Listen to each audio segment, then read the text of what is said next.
Hello, Bears fans. If you've learned anything about me over my 6 years drafting for Chicago, it's that I need help, especially with my first round picks. There was Kevin White and Leonard Floyd. And then my biggest investment, Mitch Trubisky. And I know you won't let me forget about Adam Shaheen in round 2. But those mistakes are a thing of the past because now I watch Draft on Tap. Good choice, Ryan. Draft on Tap features Danny Shimon and Niel Stopczynski, two outstanding draft prospect evaluators. This season, they are totally focused on the Chicago Bears' needs and prospects that fit their team. Additionally, their guest list will include some of the most prominent names in scouting. So Ryan, bro, thanks for doing what thousands of others are going to start doing. Watching Draft on Tap with Danny Shimon and Niel Stopczynski, only on the Barroom Network. We could all use a little bit of help, right, Ryan?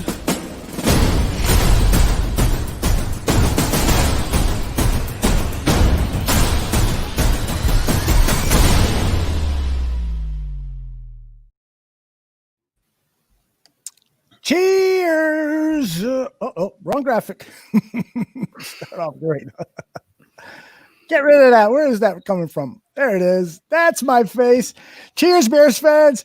This, of all the shows that we do here at the Bears Barroom Network, this is probably the one that I've been thinking about the longest, because ever since I was a kid, I dreamed of being the general manager of the Chicago Bears. And that's the scenario that we have on this show, Draft on Tap, for the 2020 season and 2021 going into the upcoming draft. I am playing the general manager of the Chicago Bears, and at my disposal are two outstanding draft scouts. They are Danny Shimon and Niel Stopczynski. How are you, fellas? We're doing great, but man, Aldo, what's going on, man? The tequila still flowing from Monday night, or what? It was always flowing at the Gantia house. Niel, how you doing, brother? And gentlemen, it's only been 2 weeks, but I felt like it's been 2 months with everything that's been going on the past week, man. It's been chaotic, little turbulent.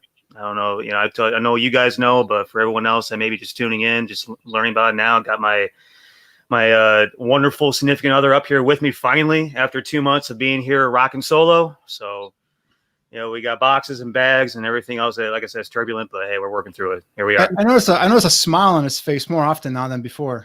Yeah, he's got the glow about. Yeah. A little bit. Yeah. A little bit. Well, it's better having her 7 feet away rather than 700 miles. So it's good. Yeah, how about it? Is she there in the room with you? She's the next room over. Okay. Well, maybe by the end of the show, you can bring her on and have her say hi to all our fans. Okay. Yeah. That would be cool.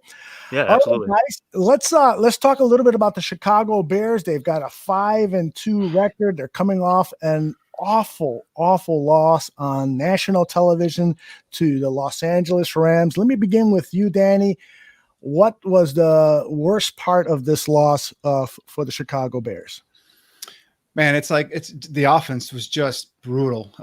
It's you feel bad for the defense again, because they're going out there. I mean, they were getting up some yards, but they're keeping the Rams in check. The score at halftime was 10-3, but it felt like it was like 30-3. I mean, it just felt like the Bears were totally out of it, even though they're just one score out of it, one score down.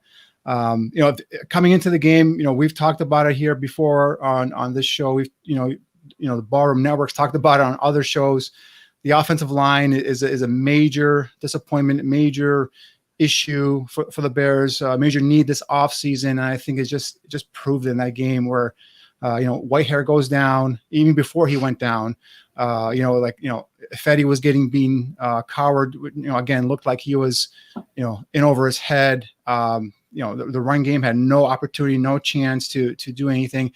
Heck, they made Leonard Floyd probably garner some Pro Bowl votes on Monday night because he had, two sacks against Bobby Massey and then those boys. So it was just a offensive, just horrible show to sit there and sit there and watch through it. And it just, yeah, it's kind of like that, going back to the, to the Bears of the 90s and stuff where, they had no chance offensively to score, that the defense or special teams had to score in order for the Bears to actually, put up some points. And it was rough, man. But, it was just one game. And, because of the week before, the Rams had a similar, poor showing against an undermanned 49ers team, and then they bounced back. And then, with NFL, the good thing about it is it's a week to week, and you can always come back and bounce back this week. But again, they got to do something. I don't know what they can do, but they got to do something about that offensive line.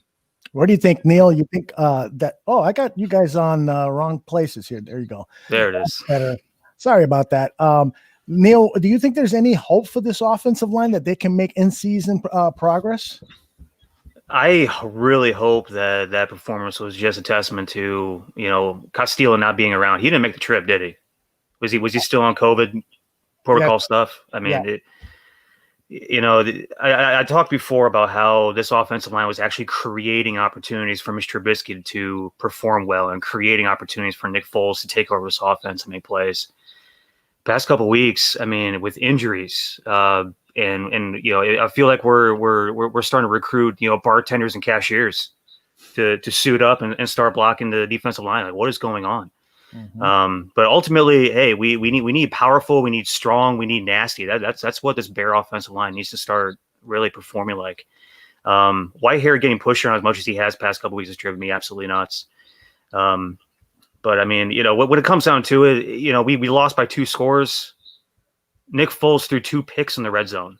That is a massive, massive problem. And it's not like they were good picks. It's not like, the A-Rod pick from a couple weeks back where the DB just made a good play, getting his hand in between the hands of A-Rod and disrupting the ball. Foles just made 2 bad plays, and that's really disturbing. And his inability to deliver the ball, and maybe it is just a testament to the offensive line. It's just like a bunch of things coming together, to a pinnacle.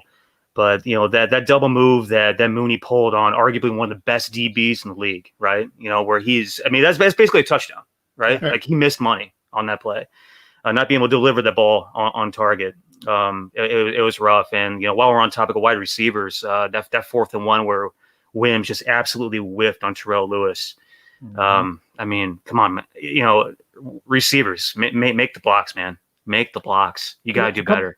A couple points he brings up there, Neil. First of all, that throw to Mooney, he had pressure. He had to get rid of the ball quicker than he had wanted to. But if he connects on that throw, like you said, that's a touchdown. That's a whole new ball game. Because I think that was the play right there that really kind of set the tone. Because you hit that play, that's a huge momentum swing, big time touchdown, and next thing you know, the Bears are they're tied. And then the Rams are like, okay, here we go. We got a battle on our hands. And the other thing about Wims, and that one play where he whiffed on the block, but that it was a 3rd or 4th down, was a short, and he comes up and he goes out of bounds instead of getting the first down. It's like, put your 6'4", 6'3", you're a big guy, strong guy, put your shoulder into Jalen Ramsey and then stretch the ball out and get that first down. I think that was a play in which then Nagy was going to go for it on 4th and short, deep in their own territory, and then there was a false start, and that backed them up, and then he ended up punting. You put your shoulder down, you run through a defender, or you at least stretch the ball out, and you get that first down. And then when they challenge the spot or whatnot, and then he's sitting there, he's laughing, he's laughing with Ramsey during a timeout. Or like, man, and I'm a big Javon Williams fan, and everybody who's heard his show before, I pounded the table for him. I said, this is a guy that can play. I was glad when he drafted him, but that kind of rubbed me the wrong way. Like, come on, man, you got to put your shoulder down. You got to get that first down. Your offense is struggling. You got to keep moving the chains here. And then to kind of like laugh it off with John Ramsey in a timeout, that kind of rubbed me the wrong way. I might be a little bit meathead take there. I'm not sure, but it just didn't sit right with me when I saw that. No, I'm right there with you. You got to be a better competitor than that. I mean, we're in the heated competition. You can't just be over there, you're laughing it up with the opposite side, man. That rubs me the wrong way as well. Especially since you didn't put your shoulder into him and get that first down. Yeah. Ramsey's probably talking trash to him, and he's just like laughing at it. Mm-hmm. Right. And now you guys are here to evaluate players, but just off the record, we won't let anybody in the coaching staff know. give me your evaluation of this coaching staff, starting with the head coach. Niel, your thoughts? We just got off the topic of wide receivers. One of the things that drove me absolutely crazy is we had, so many. When it comes down to situational football, we had so many routes run short of the sticks, and the ball delivered to receivers short of the sticks. I don't know if there's anything that drives me more nuts than when we have to make a yard to gain, and we're delivering the ball short of the sticks. I know we have good playmakers on the offensive side of the ball. We have guys that can make things happen, but you got to put them in position, especially against a good defense like LA has. You got to put them in position to actually be successful. We didn't do that. I talked a couple weeks ago about how I wasn't necessarily upset, so to speak, about the play calling. Not to say I'm changing my tune, but I'm getting I'm getting frustrated. Danny, I can tell there's frustration flowing through your veins too.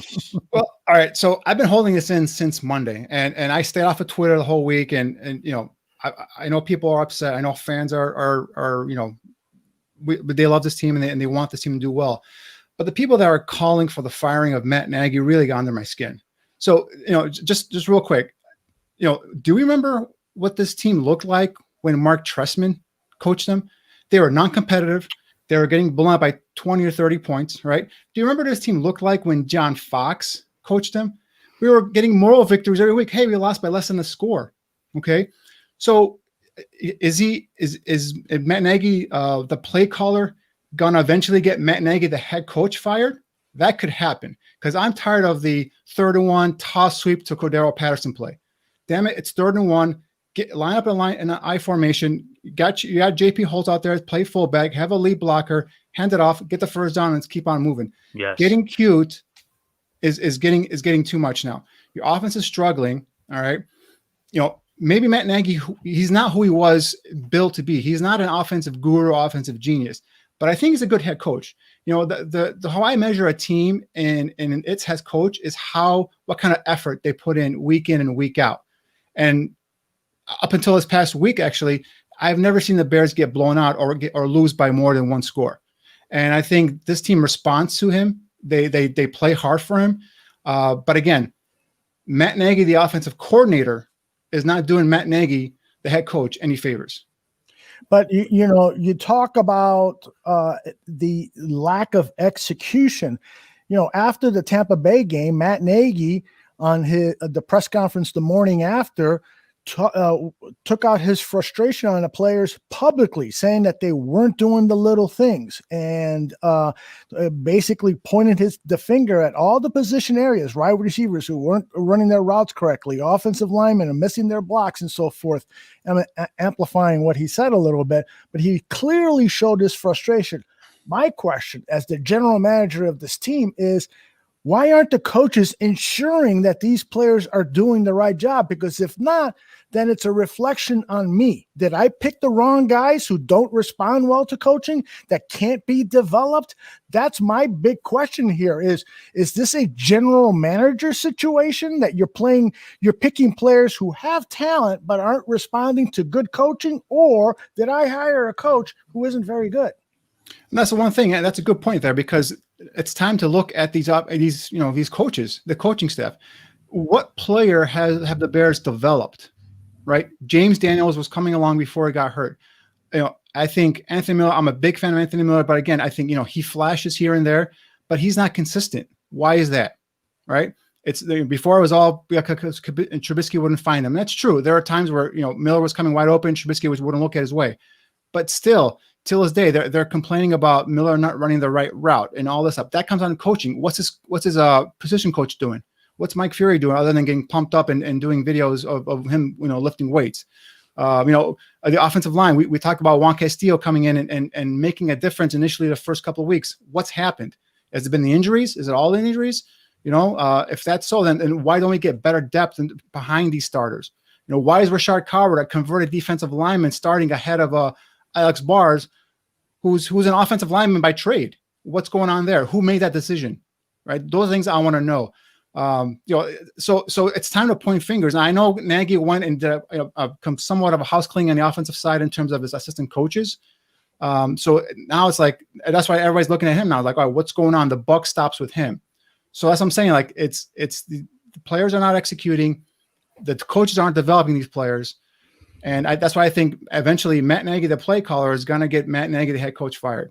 Yeah. There's an issue when you bring in Rashard Coward. He's a defensive lineman in college. So you convert him over to offensive line. That's not an issue. That's fine. Right. And you're grooming him to be your swing tackle. Right. And I went to 9 of the 10 open practices at Bourbonnais last year, and all I saw him play was on the right side. I never, in those 9 practices, never saw him over on the left side.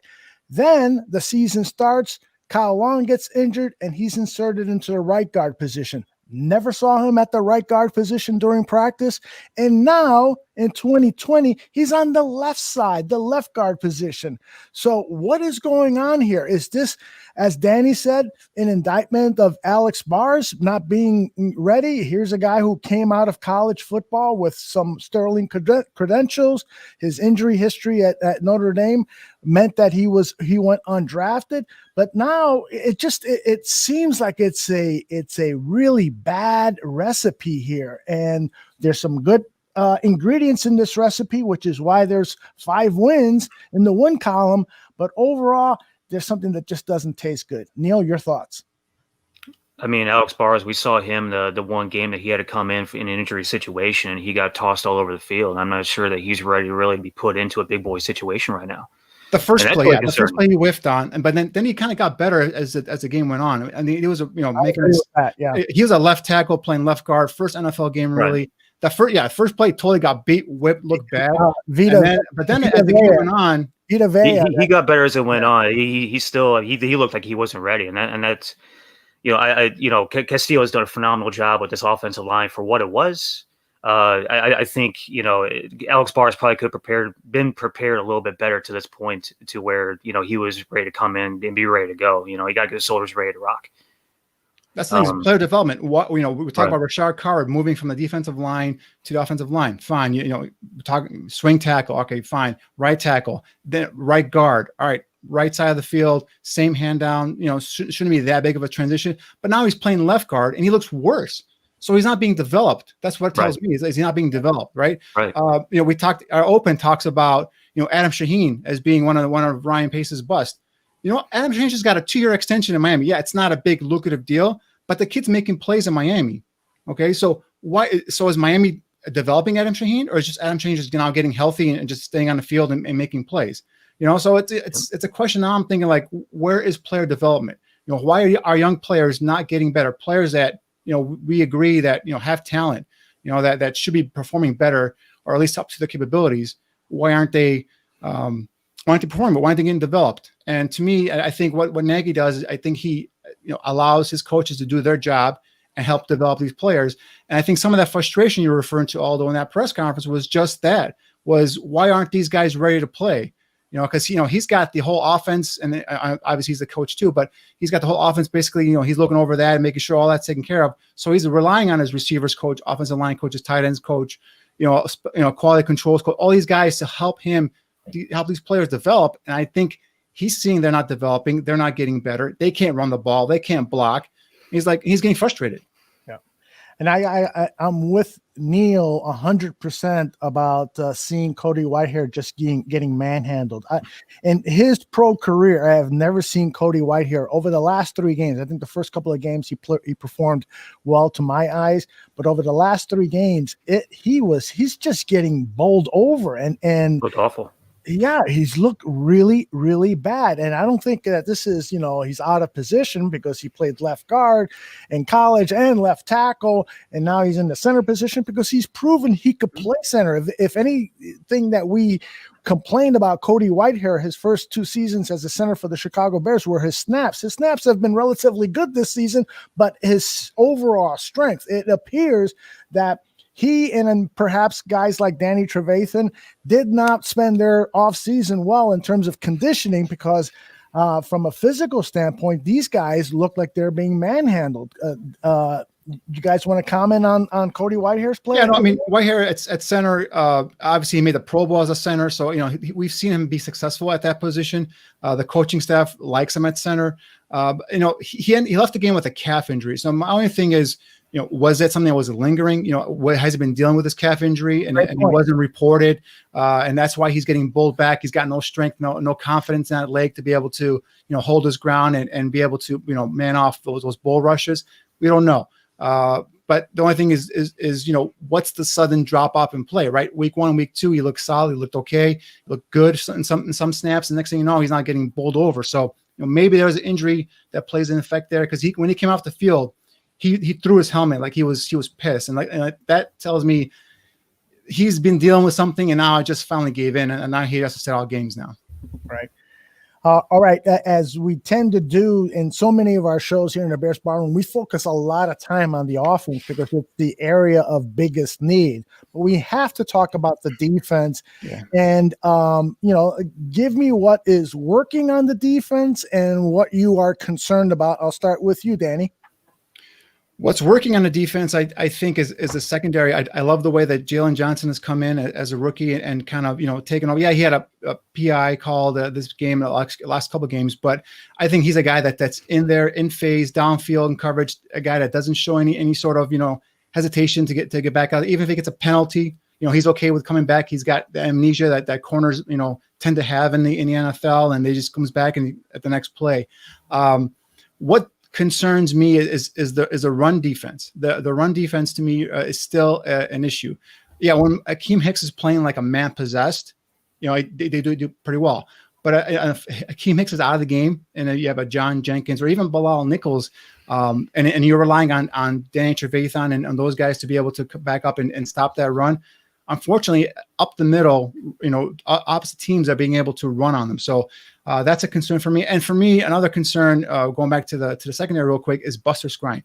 He, to me, I know people like him. He's a physical downhill. He attacks in terms of wrapping up and tackling, but in coverage, I've seen that guy get lost so many times in coverage, get shook at the top of the routes. I think the Bears need to maybe bring in or have one of these young guys challenge Buster Skrine for some playing time there at nickel corner. Your thoughts, Neil? Man, I've been so impressed by Jalen Johnson, even more so than I was on draft day. I was really excited about this kid on draft day, and this kid just keeps on delivering week after week after week after week, and it's been fun to watch. Last week, 35 snaps, 3 targets, 1 catch, and a forced turnover. And it's becoming just sort of like apropos. It's becoming just like his storyline. He just has like a really solid week after week. I think that, a massive problem that we have, across the board in this depth chart is just a lack of depth, period. When we talk about the inability to stop the run, the ability to play physical, in the trenches, the inability to really get pressure on the quarterback sometimes, unless, we're playing like men possessed, like Dan was talking about, Matt coming off the edge, Akeem Hicks inside.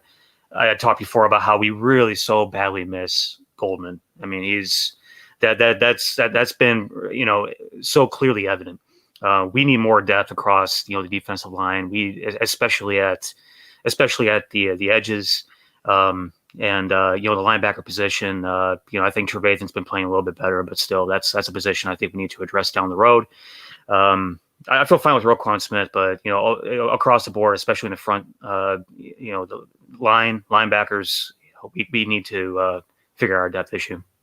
Let me push back a little bit in terms of the edge position, which is what we're going to talk about on this show. We're going to look into Neil and Danny's evaluations of the top edge players that Chicago Bears should consider for the 2021 draft. But I do think that we have seen some good play out of Bingo. What the hell is this? Markevius Mingo. And James Waters. I do think as 2 backups, those guys, to me, I saw you nodding yes, Danny. I think that they've been playing well. I think so too. I think Mingo's been a surprise for me.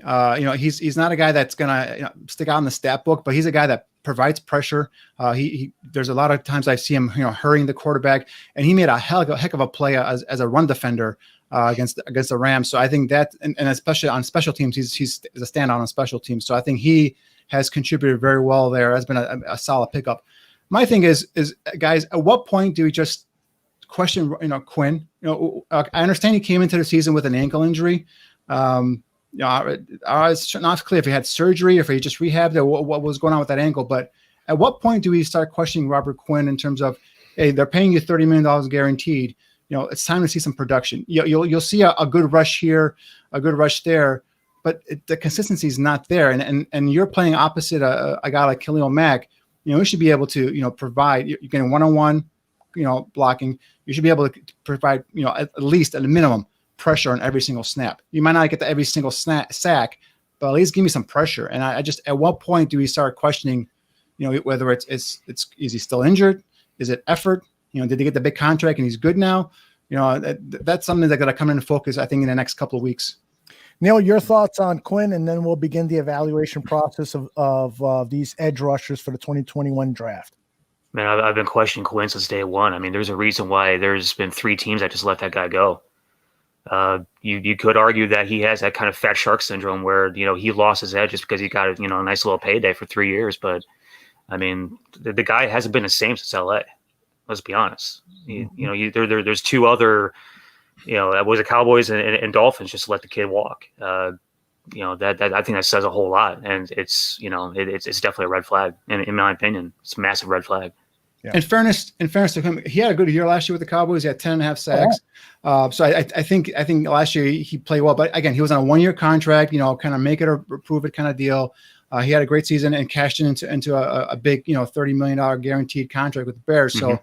That's the thing is like I just don't want to go off on the guy and just be like, all right, is he enjoying his money? Is he not, did he come into the season not in shape?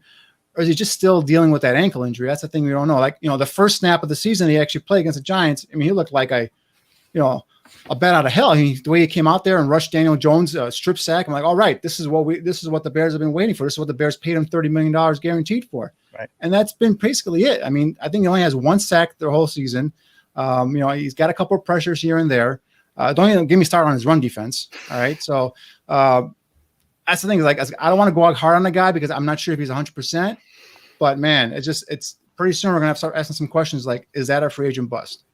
I don't think that is anywhere near where he is. I really believe that he's nowhere near a bust. Here's what I see in Robert Quinn. I see a guy who has been asked to play a different position. He is primarily a 4-3 defensive end. This year, he is being asked to do a hybrid position. Sometimes he's 4-3, sometimes he's a 3-4 outside linebacker. He's got different responsibilities that he needs to get accustomed to.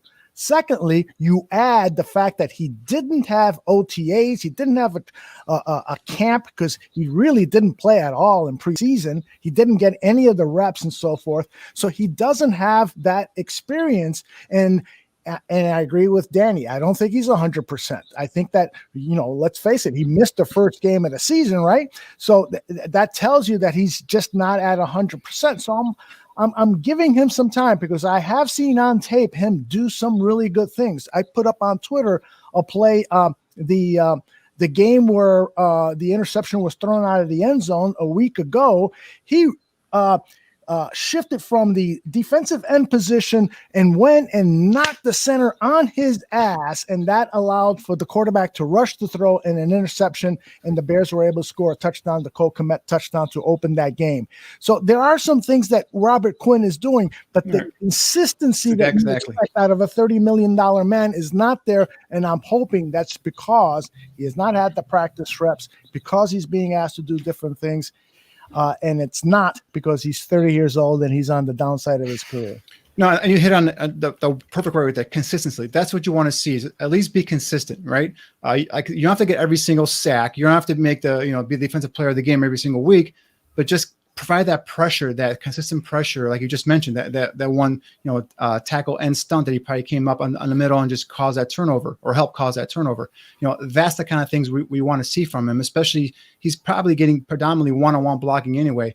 And the one thing I will touch base in terms of him being more comfortable with as his hand in the ground. Yes, you are correct. He's a much more comfortable traditional, if you will, 4-3 hand in the ground defensive end. But I think predominantly, if you go back, count the snaps, he's got his hand in the ground most of the time. There are times where they stand him up in a 2-point stance, but even those times where he's got his hand in the ground, he's not providing that consistent pressure. And that's the only thing. And the only thing I can think of, and like I said, I'm not really going off on him right yet because I just don't think he's 100% healthy. And like I said, no OTAs.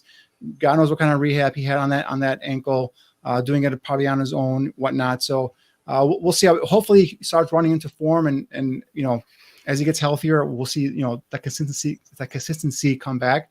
But yeah, I think he's a guy that is a big time player for the Bears, and I think they need him big time this season.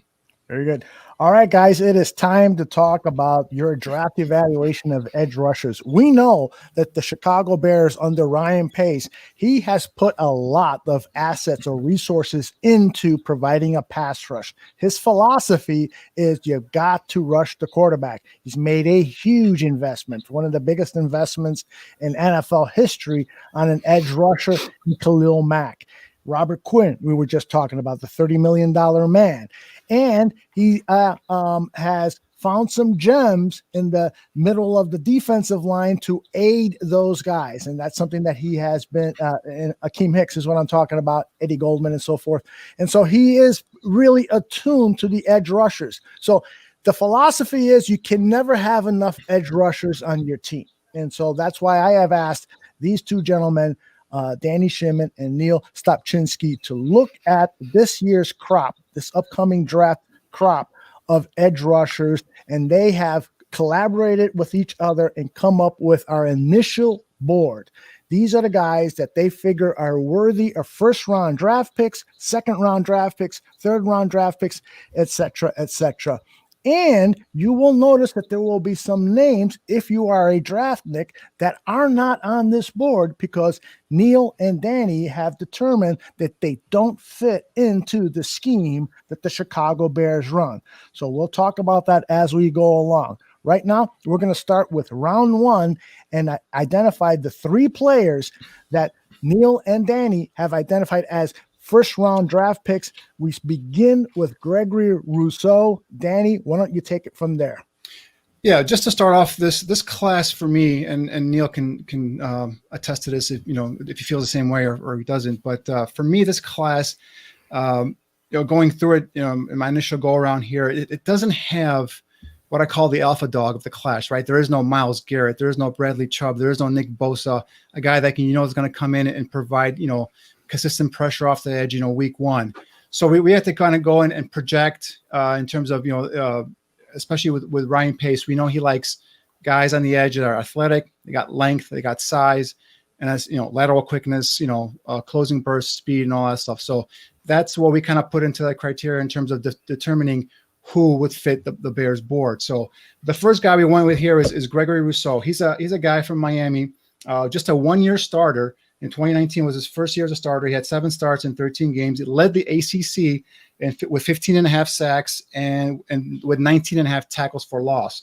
A first-team All-ACC and an ACC Defensive Rookie of the Year. Rousseau, however, decided to opt out this season, so he's not playing this year. But when you go back and take a look at his tape, his 2019 tape, there's a lot to like. First of all, he looks the part. He's got those long limbs, long arms, edge defender. He's a guy that's got that solid foot quickness with lateral agility. He's athletic enough to play in space on his feet, in terms of changing direction. I like the way he processes post snap. He's quick to locate the football. He has awareness on his pass rush. What I mean by that is a lot of times these college pass rushers, they put their head down, they rush upfield. The quarterback can just step up in the pocket or escape from the side, and they have no idea where the quarterback's at. With Rousseau, he knows where the quarterback's at. He has a good feel for him. He's got good awareness on his upfield rush. In terms of his pass rush, the kid plays long. He's got long arms, does a nice job of extending him, planting him in the chest of the offensive lineman, and then bullying him back into the backfield. Mainly right now, he's a bull rusher. I've seen some moves here in terms of a technique, like a rip and a swipe, but mainly this guy just puts his hands into the chest of an offensive lineman or puts his arm right underneath the neck level there, not in his neck, but right underneath the upper part of the chest, and just bullies him back into the quarterback. So that's how he's succeeding now. I wish he had come back for another year. I want to see a second year of tape on him, but he's a kid that, probably listened to his advisor, told him he's going to be a first-round pick, and most likely will be a first-round pick because he has, like I said, NFL traits, the body, the length, the speed, the athletic ability. So I think this is a guy that probably you're looking for in that bottom portion of that first round is where I'm projecting him to go. Yeah, I think we think a lot of the same things about this kid. There's a word I used to love to describe kids like this, and the word is creature. He has very unique athletic traits. And, the thing about, you listed off his stats earlier, the 15 and a half sacks, that was second nationally. It was the second in single season sack total in Miami history. Like he's doing things that have rarely been done in the history of a program that has, let's be honest, a lot of really, really high level, players. But yeah, I mean, the kid has very unique athletic traits. He's got absurd length. He's loose. He's flexible. He's bendy. I agree. He's very young as a pass rusher. He does show good hands. He's strong against the run. He really does a good job of setting edges. Uses his arms to create space. Very good functional strength. He can push bigger bodies around. Keeps his feet moving on contact. And you touched on his FBI. He looks like he has really good football intelligence. But the kid's multiple. He lends a lot of position-specific versatility. They use him inside a 3 technique. They use him outside on the edge. He can play and move in space. The kid has a massively high ceiling, and I think a lot of teams are going to really not pass that up. I really think that your projection of him as a late first-round guy, spot on. I could see him getting a little bit overdrafted into the mid, possibly that early first round, but he's got a super high ceiling, and for everything that I've been told about his character from my contacts in the league, that really checks all the boxes from that standpoint. And then Neil, you brought up a good point there. He's got the versatility, or he's got the size, I should say, to be able to push inside, to be a defensive tackle on those the third down passing situations where you run that super, bring in 4 pass rushers or they call it NASCAR package. They call it with the Giants there, right. Kind of like a Michael Strahan and those guys, coming up inside. So he's got that kind of, potential as he goes into his body. Now he's a little thin framed, a little too skinny in the lower half for me. He's got to add some muscle, some weight to be able to do a better job of maintaining his ground as a run defender. But definitely a kid, like I said, he's got the prototypical size, the length, and everything that the general managers, that coaches, the scouts like in defensive ends. 100%. He's a kid that's listed on the roster as 6'0", 265. So we're not talking about a kid with an issue that we talked about Leonard Floyd in the first show, where he probably played his last year there at 215, needing to put on weight, needing to really stretch himself out, from a physical standpoint to be able to hold weight, to be able to function. The kid is walking around at a really good weight, playing on the edge, or if he needs to go inside, play inside. And, you can probably expect him to get into the league and add another 10, 15 pounds to that frame and really be a physical, athletic, dominant force. At least you hope. You guys mentioned that he decided to opt out. And one of the things, that you always are going to look at is, why did he decide to opt out? Does this guy really love the game? Is he more invested on other things other than the love of the game? I went around and looked at, try to find some tape of him answering that question. This is what I found, and I want your reaction on the other end.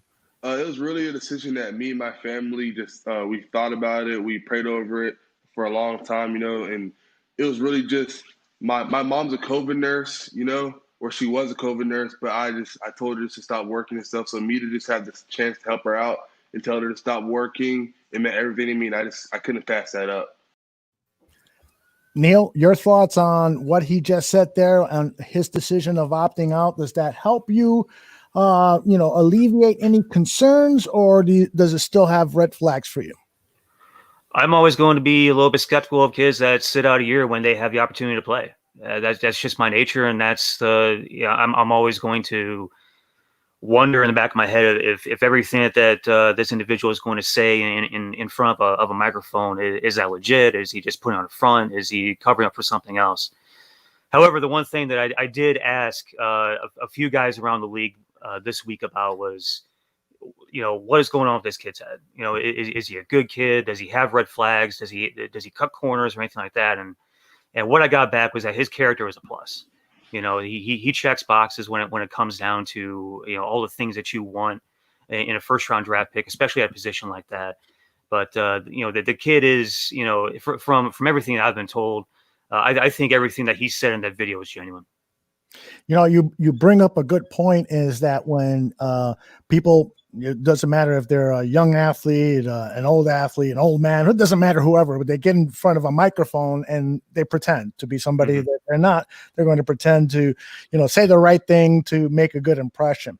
Unfortunately for us as scouts, we have to rely on, a lot of tape. We also, as Niel, you've gone ahead and talked to people just like an actual scout does.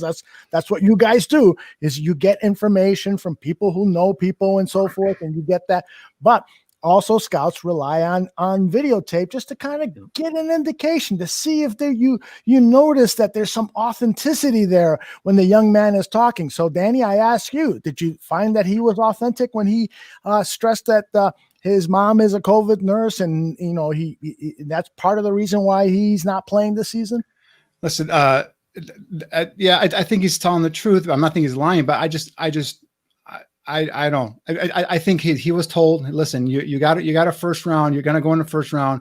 There's no need for you to even try and play here, because remember, ACC at no point were they talking about canceling the season. The Big Ten did it. The Pac-12 did it. But the ACC and the Big 12 had no intentions of canceling the season. So it's not like they're not going to play. I'm going to opt out, and so on and so forth. Players that opted out from those conferences opted back in again.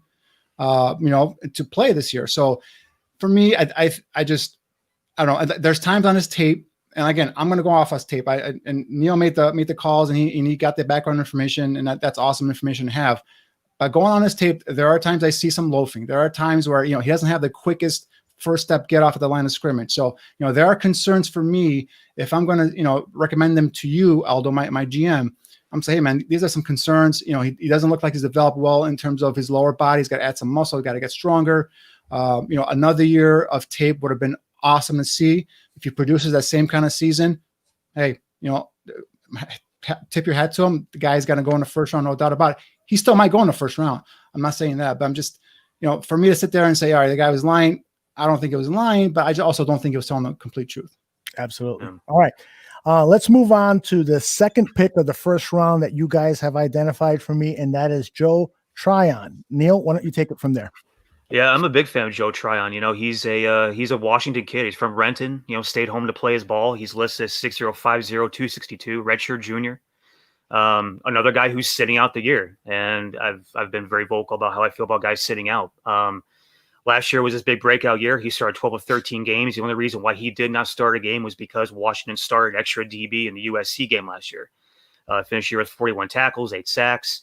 He's another guy that is very, very multiple. He plays on both ends of the ball, or both ends of the line. They put him in 2-point. They put him with his hand in the dirt.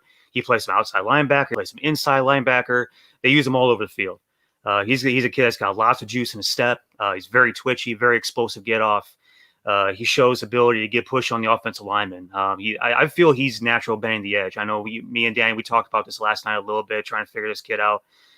You weren't as vindictive on or convictive on that particular thing, but really when I watch him run, like he has that forward lean, he bends the shoulder, he get around the side. I feel like he's very natural changing direction. He closes on the quarterback with pace, pursues downfield, shows the effort, and he can turn and run after the ball.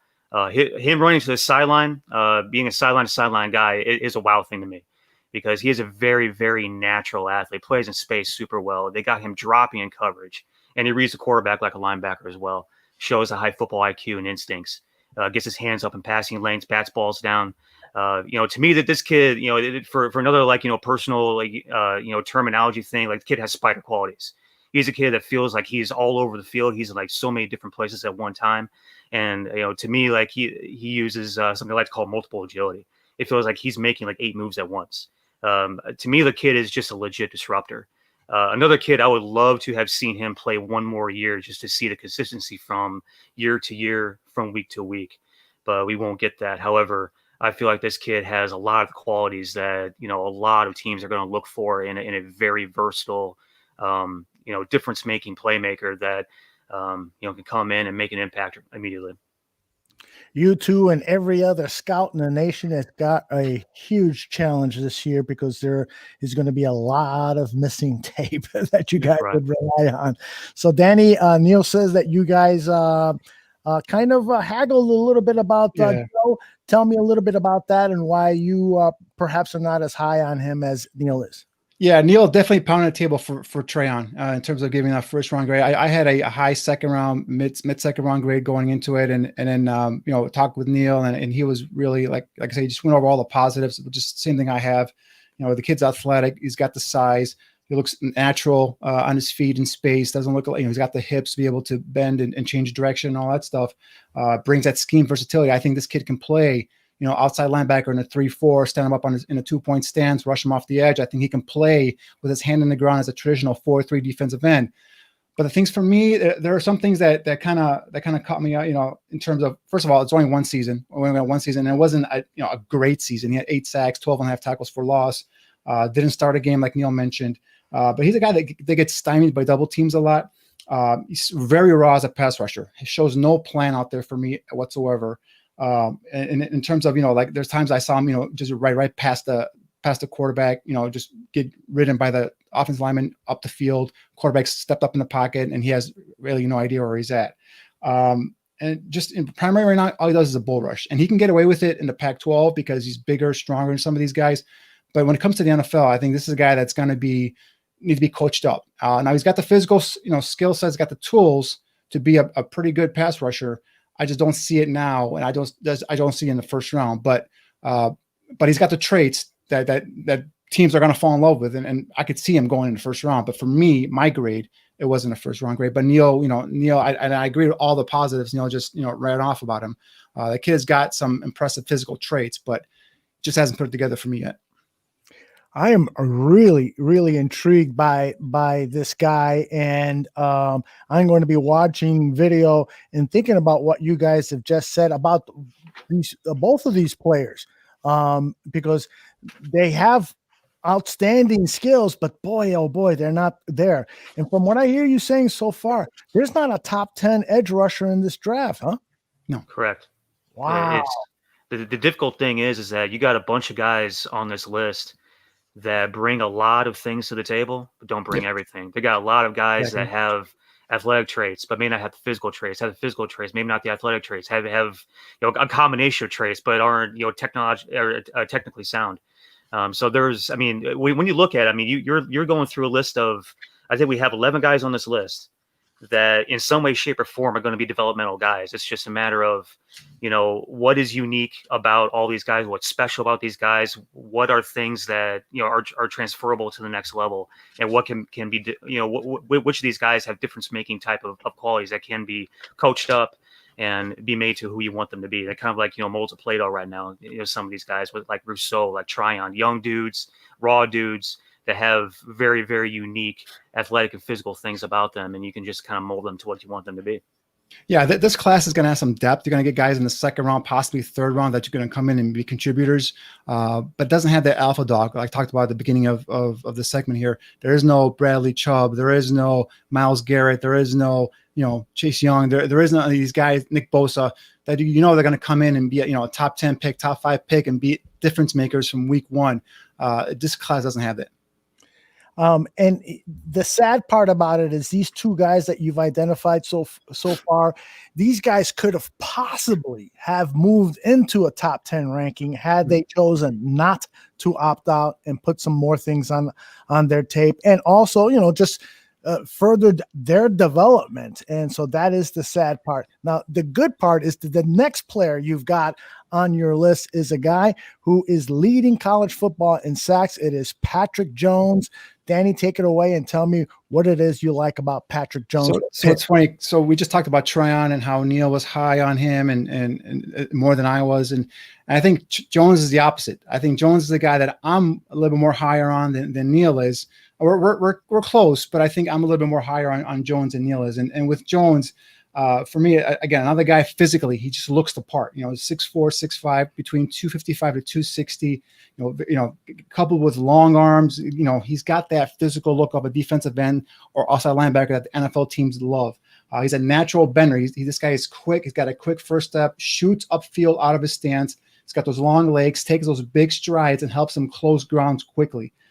Frame is not maxed out yet. So what I mean by that is he definitely can add some more muscle and get bigger. So he's not one of those guys that can't get any bigger. So there's some hope there for him getting stronger and bigger, in terms of holding his ground as a run defender. I love his quick get off that line of scrimmage, gets upfield, attacks the outside shoulder to get that outside leverage on the offensive lineman. He's good at getting his pads underneath the offensive tackle, dipping and ripping that shoulder to get around the blocker and then turn the corner and just flatten to the quarterback. He powers through blockers. This guy plays with leverage using his strong hands. He's the guy that does a good job of converting speed to power and being able to put a bull rush offensive lineman back into the quarterback. It's got a nice spin counter move on blockers to be able to get their inside shoulder when they've stymied his initial upfield rush. Highly disruptive, creates a lot of pressure, flushing production back inside to his teammates. The other thing I like about him is he disrupts the vision of the quarterback. He's got those long arms, jumps up, bats balls down at the line of scrimmage. So, he's a guy that for me really jumps out on tape. His production is a little bit skewed. He's got 7 sacks, but 6 of them came in 2 games. He had 2 3-sack games against Louisville, 3 sacks, and against Boston College was 3 sacks. However, the kid is just constantly, showing up on tape for me, constantly making plays in the backfield. Something we talked about with Quinn, where he doesn't always get the sacks, but he's drawing pressure. He's drawing a second man, whether it's a running back chipping or a tight end or a second blocker. He's creating opportunities for his defensive line mates. So this is a kid I'm really high on. I really believe this guy's going to go in the first round. Wow. Tell me, Neil, what you disagree with Danny about, because he made a great case for this kid and those highlights. And now those are highlights. That's not Right. coach's tape where we're seeing the good, the bad, and the indifferent. Those were highlights. Tell me, Neil, what it is about this particular player that you find as a negative, and then tell me what you like about it. Man, highlights got a lot of kids recruited at the high school level. I'm just gonna go ahead and tell you. Well said. Listen, like Patrick Jones, I don't completely disagree. I mean, honestly, I feel like this kid can easily end up in the first round. I think that he's one of the guys that has one of the largest ranges of where he can fall. And what I mean by that is, I'm just going ahead and start first off. Like, he's the first kid we've talked about. It's maxed out his eligibility. He's a redshirt senior. He's on all the lists, the All-American list, the defensive, preseason list, and everything else. And he came into the middle of October, leading the nation in sacks. Phenomenal stuff. He's played against the teams that you mentioned, Boston College and Louisville, and teams that don't necessarily have great offensive lines, which really feels weird saying Boston College doesn't have a great offensive line. It's bizarre to me, but the thing is, the things that you point about, the length in his arms, he creates a lot of space. He gets his arms up in passing lanes. I think the things that really sell me on Patrick Jones are the words that I write down in massive caps. All right, aggressive, active, motor, explosive. His first step is violent and wicked. He's quick at the point of attack. He's also strong. Like you talked about his strength at the point of attack, pushing guys around. He can fight through stuff. I see all that. He closes quick on the passer. I think his pace closing on the passer is one of the best in his class. He also has a violent spin move, and you saw that at a lot of times in the Louisville game, late first half. Creating havoc in the backfield. I think he's probably the most twitched up edge in this class. I firmly believe that. He's like a heat-seeking missile in the backfield. Where I think he fails sometimes is when he stops moving his feet. He's not great at that aspect of things. I talked about him coming into mid-October, leading the nation in sacks. When he started playing better teams, he played Miami and Notre Dame the past 2 weeks. He didn't really show up as much. I think the Notre Dame game was probably his worst game of the year, where he was virtually irrelevant. And so that's when I say that I think there's still a little bit more evaluation to do at least on my end. I want to see him, playing at a higher level than he did the past couple of weeks, showing up against top class competition, and being more of a beast against teams that he's really going to see at the next level, like the Notre Dame offensive line. They have a line full of not only NFL quality dudes, but dudes that played a lot of football. You have returning starters, you have seniors, you have redshirt juniors. I just want to see more consistency out of him. That's the only thing. But I could easily see him going in the first round. I could also see him easily kind of showing up how he did the past couple of weeks, not really being much of a force, and being picked up around the third. But I think the kid, like we talked about some of these other guys already, he has really unique athletic traits. His explosiveness is really the one thing that sells me on him. Like his first step is, I think, the best I've seen in this class. Wow, interesting, fascinating, really evaluation of a guy who the Chicago Bears should be paying attention to. But again, whether he's first round worthy or not is still up for debate.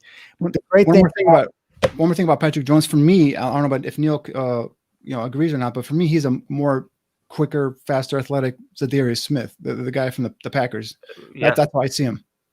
Absolutely, yeah, great, 100%. Yeah. The great thing about this particular player is that he's going to put more stuff on tape. And so we've got several more games that we'll have at our disposal to evaluate. Let's move now to the second round. But I do want to, before we do that, there are a couple of players that you have left off of your evaluations because you feel that they're not Chicago Bears fit. Are any of them first round caliber guys? And if so, Neil, Danny, I see you shaking your head yes. So tell me who those guys are and why they are not on your list. Well, there's two of them, and first one is the kid out of Michigan, Kwity Paye. He's a guy that plays edge for Michigan. As a guy, he's got a thicker, stockier build. He doesn't have the explosiveness that I look for in my edge guys. He doesn't have the size, the length, the arm length that I look for, or that Ryan Pace also looks for in his edge guys. So I don't think he fits that 3-4 edge material. And he's a guy that I can see playing a 4-3 front, but playing in that wide 9. Jim Johnson, remember Jim Johnson? He played that wide 9 zone defensive front with the end is way out to the tackle's outside shoulder. I can see him playing that. I can see him playing, adding 10. He's about, I think, 270 pounds, adding about 10 more pounds and kicking him inside to being a high twitched up 3 technique, especially in a defensive front, like say the Seattle Seahawks, for example, where they just hit those gaps and get upfield and penetrate and cause havoc. I can see him playing that as well. So that's a kid, talented as heck. I like his effort. I like his motor. I just don't see him the fit here with the Bears. Yeah, I agree with that. You're talking about a kid that's described in a lot of circles as an athletic freak. Supposedly he has a 6'3", L cone, which for a kid that's 6'4", 270 is ridiculous. He's got one game so far to look at this year. I'm looking forward to watching a lot more of him. But I think you just look at his body type. I wish I had the ability to see this kid on the hoof because, to me, he looks squatty. If he looks a little bit longer in his arms, his torso, and everything else, I can maybe see him fitting in somewhere, somehow on this defensive front. But, he had a decent showing against Minnesota. I think he's got a lot of momentum right now. He showed up on a lot of mock drafts as a first-round projection after the first week. He's certainly a guy to keep an eye on. He does a lot of things really well. Fascinating stuff, guys. We move now to round 2. The players that you have evaluated and said these guys are good candidates for a round 2 consideration. And we start with Hamaka Rashid. I think I pronounced that correctly. I have been rehearsing it for the last few hours. Yeah. Neil, go ahead, Danny. No, you can start with Neil if you want to. Yeah. Okay. Neil, please go ahead and start with Rashid. Yeah, Hamaka Rashid, he nailed it. That's 100%. You look at Hamaka Rashid, his measurables listed 6'0", 4'0", 245. Another kid that is exhausted all of his eligibility. He's a redshirt senior this year. He has played a lot of football for Oregon State. He comes in this season, 36 games played, 21 starts. He's his 34 tackles for loss is 6th in Oregon State history. Career 16.5 sacks, 22.5 TFLs. These are not the 14 sacks last year is an OSU record. 62 tackles in his career. He's a super twitched up dude, right? Okay, he's got explosive reactionary athleticism, great bend, especially when he's engaged. He can rip and dip. He can use the swim move. I think there's some things about his pass rush he can refine. There's some things that he can add to his repertoire. But I think when you talk about what excites me about him, is some similar things that excite me about Patrick Jones is his get off. Quick hands. He can drop in coverage. He shows good range, and he's another one of these guys that gives great effort. He finishes to the ball, very, very active, shows awareness, jumping and passing lanes, had 3 pass breakups in 2019. And the thing that really gets me about this kid, I think the thing that I like the most, this kid plays with a lot of swag and a lot of energy, and that kind of stuff is infectious. That kind of stuff is sort of sometimes the difference between, a team that can, get through bad plays, that can have short memories, that can, really rise up in the fourth quarter when, man, you've had a tough game. You got a guy like this making plays, hyping up his teammates, jumping all over the field. And I love the way he plays the game, but he has a lot of athletic qualities that really get you excited. Good stuff. Danny, what do you think? Yeah, I mean, this is a kid. The more I watch, the more I love this kid. Neil hit on all the stats, all the measurables that I like. We talked about the athletic frame. Another one that's got some room on his frame to add some more muscle, get stronger. He's got the good arm length to go along with his quick feet and the ability to change directions quickly. So he's got that start-stop ability. So that obviously means he's going to be okay to handle himself in the open field. Just an easy space mover. I love his closing burst. This guy will flatten to the quarterback and it will hit you violently. You saw, if you see some of his tapes, you'll see him just knocking guys, off their back, knocking their heads back. Just a violent hitter. For me, he's instinctive in terms of locating post snap. He's got what I call those zone eyes, which means he allows him to sniff out screens. He can buzz the flats real quick. As soon as he diagnoses a play, he's on it. So he's got those instincts that I like about him.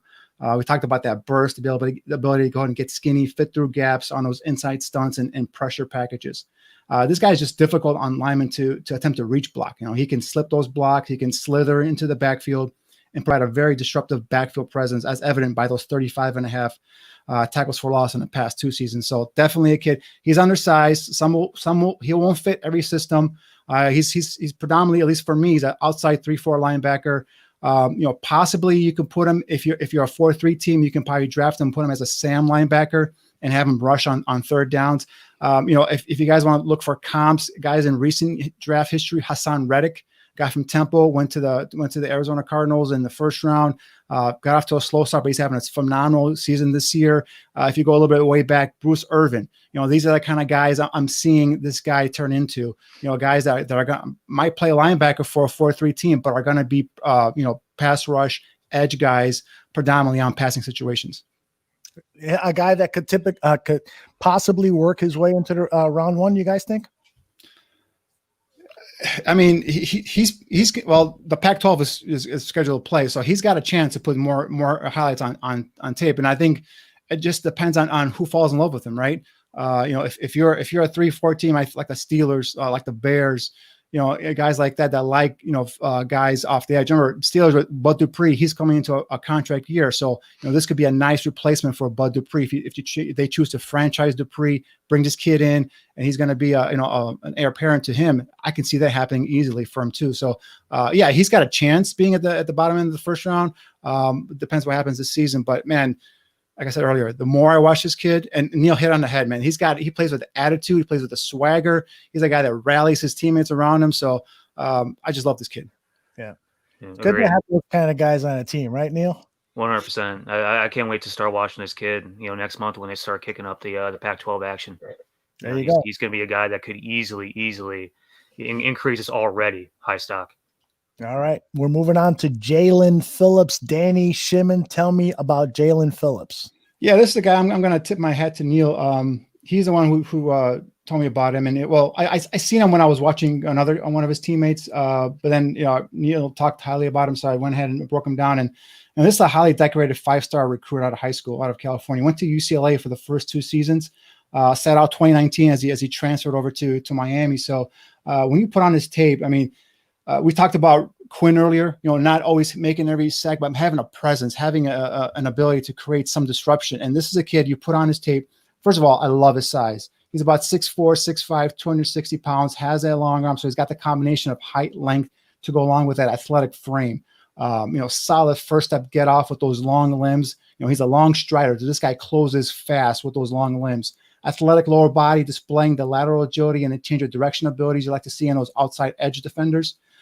Pass rush, he's got a plan, guys. This guy can convert speed to power in terms of a bull rusher. He uses his hands. I see him do a swipe, swim, rip, all in one pass rush move. Going right through offensive linemen.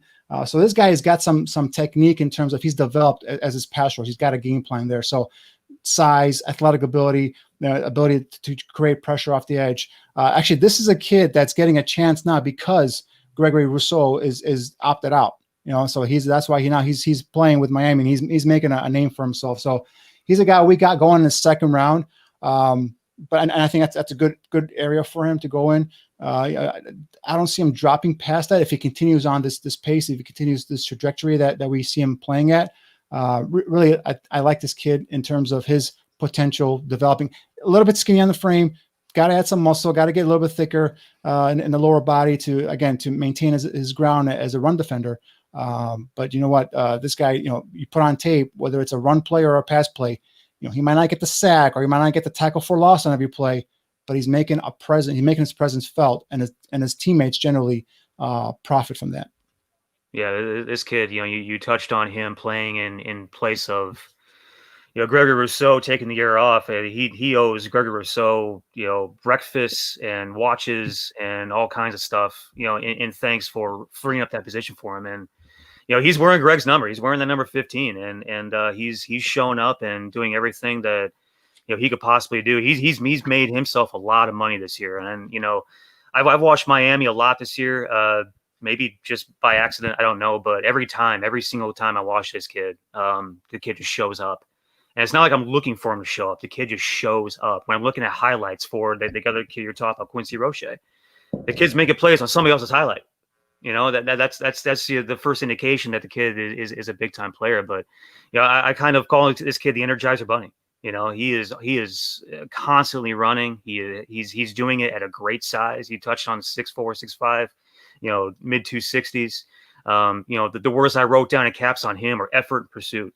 The kids that just bust their ass to the football and go after guys and pursue the ball downfield and make plays when, other players may be giving up on plays. You're hauling ass downfield making plays. I love that about this kid. He covers a lot of ground with his massive strides. He's got length. He's got size. He's got bend. He does need to further develop and be more complete as a rusher.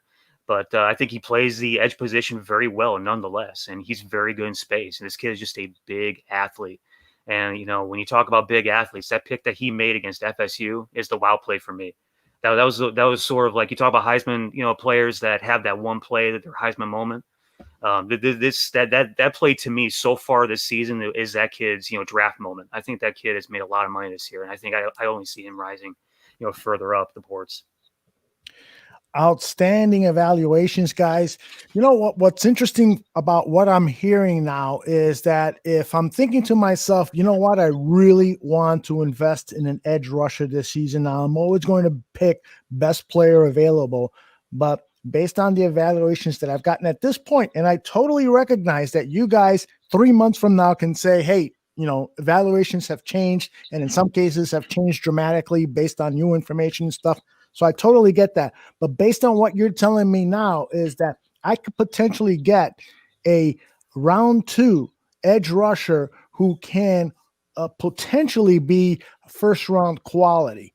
Am I hearing that right, Danny? Yeah, it could develop into an eventual first round quality, right? You can get a guy in maybe in a third round. Some of these guys we're going to talk about now, they could drop in the third round because, again, they don't fit perfectly into a scheme. The thing about something like Rousseau and Tryon and even Phillips, they bring you that scheme versatility. These guys can put their hands in the ground. They're big enough. They're long enough to be able to play a 4-3 defensive end, or athletic enough with the loose hips, the lateral agility to play some outside linebacker, be able to drop back into coverage a little bit. So they give you that scheme versatility. So teams that are going with multi-fronts now, more and more teams now, you see them, in one play they got 4 down linemen, another play they got only 2 down linemen and 2 outside linebackers. So guys that bring that scheme versatility are going to, I think, get higher up on the board, more value. So I think that's where you see guys like Phillips and Rousseau and Tryon kind of getting their stock boosted up.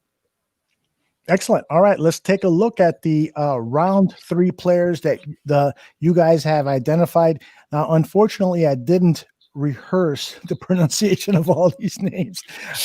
So we're going to start with Joseph Osai. Am I close? You got it. Joseph Osai. Yeah, the kid from Texas. It's funny. You put last year's Alamo Bowl game on, Texas versus Utah, and this guy just dominated that football game. And he first saw his first football game at the age of 10 when he migrated here from Nigeria.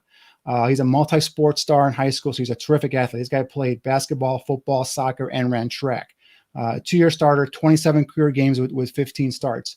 The thing about this kid that I like is first of all, I see him as he plays as a down defensive end, hand in the ground for Texas, but I see him more as an outside 3-4, a linebacker. I've talked about athletic ability. He's a good athlete, possesses the size, length, and lateral agility, along with straight line speed. He's got a very good short area closing burst. This is the guy that can just, see the ball and just go after it and close quickly. Easy mover in space, athletic. The guy can bend the arc and flatten down the line to get to the quarterback. Natural knee bender with recovery speed. In terms of the pass rush, he's got a pass rush plan. Uses his length and hands well. He's got a swim move to get past defensive tackle. He's got to swipe down and swim to be able to get the leverage on the outside of the rush. Quickness to speed to pressure up the middle on loops and tied, tackle and stunts. So you see him being able to, with that agility, with that athletic ability, come around on a loop, on a tackle and stunt and get up the middle and cause disruption, cause pressure. He's got violent hands, strong hands. I like the way he plants them and he benches offensive tackles in the middle of their chest into the quarterback. Versus the run, this guy will battle you at the line of scrimmage as a run defender. He's a guy that can stack and shed.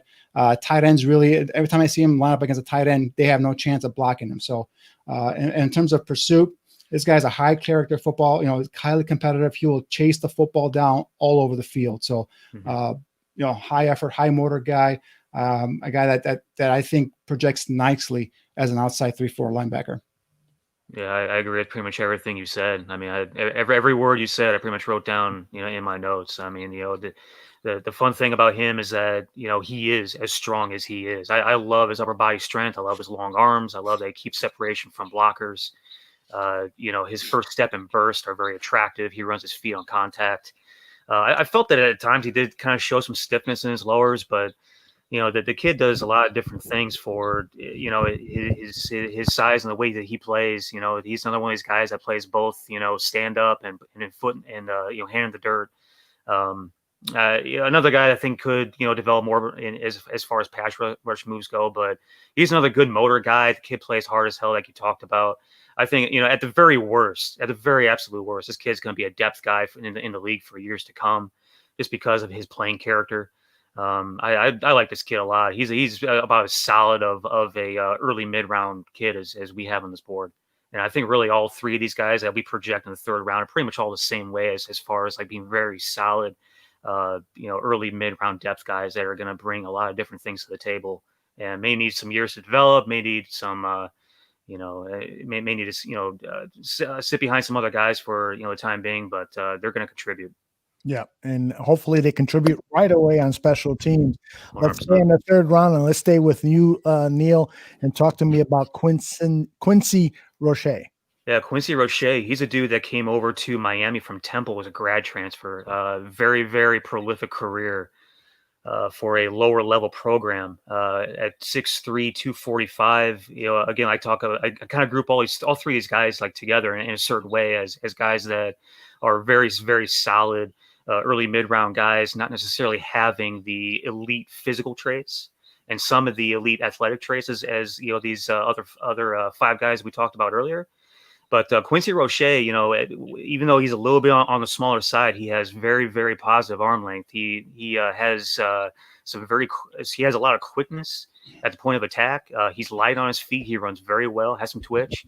Very active kid. He makes a ton of plays.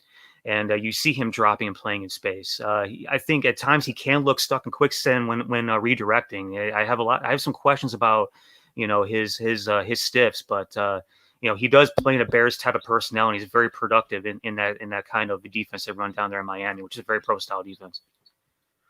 Danny? Yeah, Neil mentioned this guy played 3 years at Temple. And over those 3 seasons, had 137 tackles, 40 tackles for loss, 26 sacks, 6 forced fumbles. He was given a single-digit and a tempo, when you get a single digit, you ever heard the term tempo tough? It means that you're the toughest player on the team. So very impressive, a kid. First year in Miami.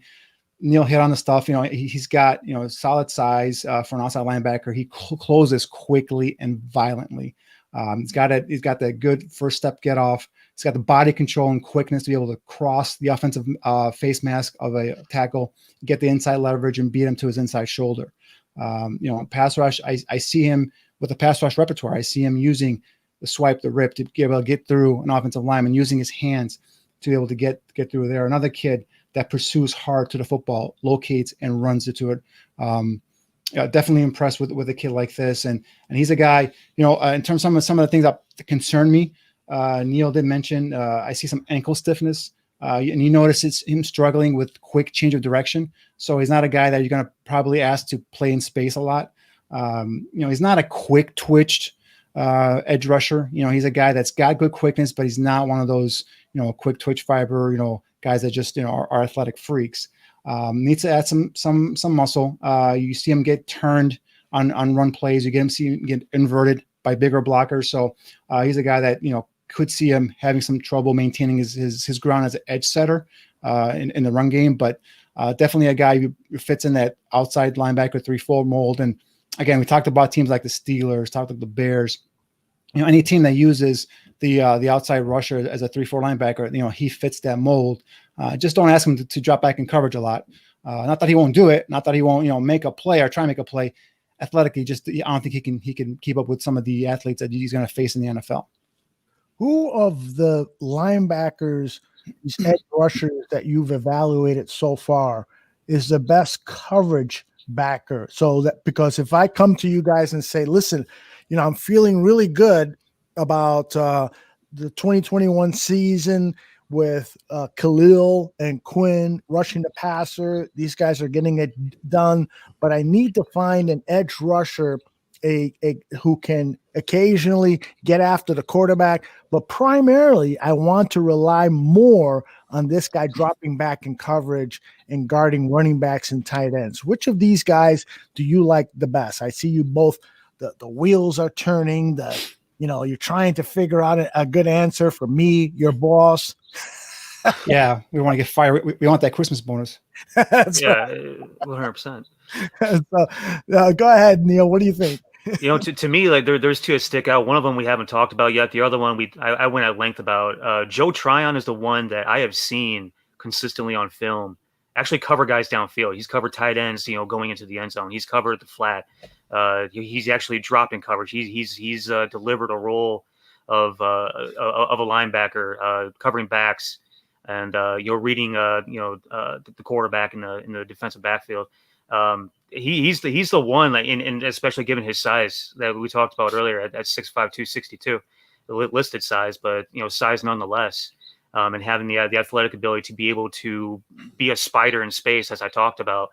I like him being a guy that can actually take on a coverage responsibility, whether it be sideline or in space, and be productive. And for me, that there's a guy that we haven't talked about coming up in the next rounds. I think he could fit that mold for you. But of the guys we talked about already, the reason I was kind of debating, thinking about it, I haven't seen him do it a lot on tape, and that's Rashid from Oregon State. But he's got the athletic ability. He's a guy, like I said, could play some strong side linebacker for you. So obviously those guys typically they go out in coverage, especially they cover tight ends downfield, so on and so forth. So he's got the athletic ability, the foot quickness, the body control to be able to stay in phase with a tight end, if you will, down the field. He's a guy who can buzz the flats, get out there if a running back sneaks out there and be able to catch him and bring him down. So that's the only thing is I haven't really seen him do it. They don't ask him to do it much at Oregon State.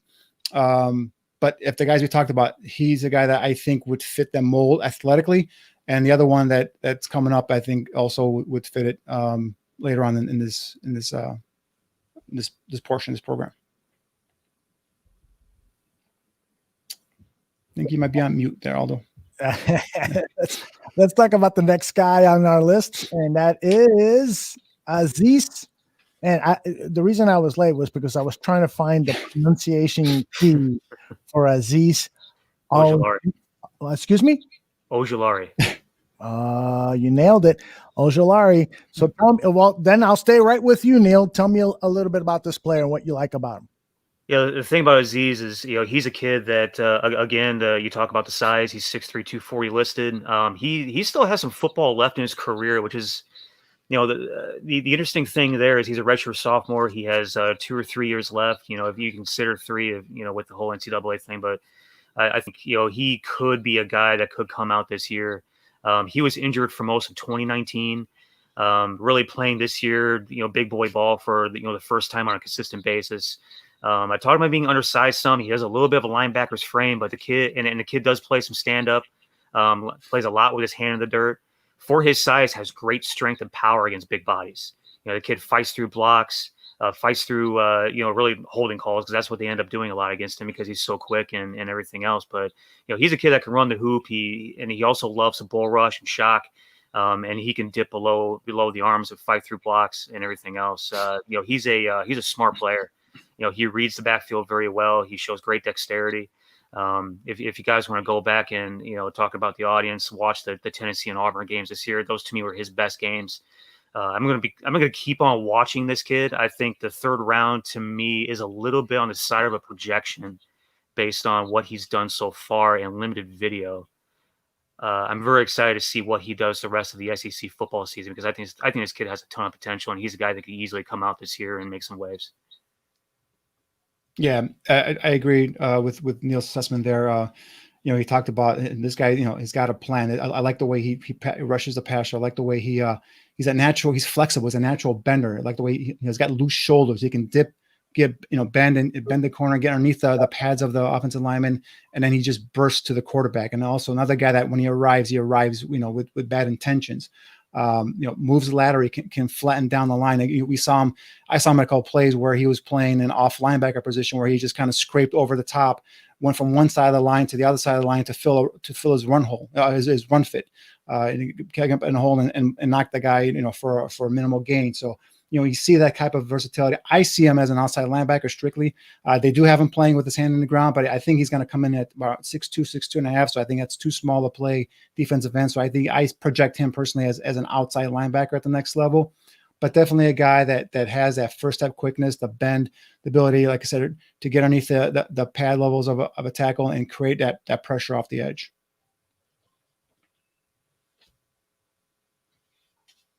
I think an outstanding analysis. I apologize there. I was trying to find my key, but let's move on now to round 4. We've got 2 players, D'Angelo Malone and Brock Purdy. Neil, Brock Purdy's that quarterback. I think that was an old. Oh, I knew that name sounded familiar. So my mistake then there is that it's only D'Angelo Malone in round 4. Yep. Okay. Correct. So who wants to take D'Angelo Malone? I can start. Go ahead.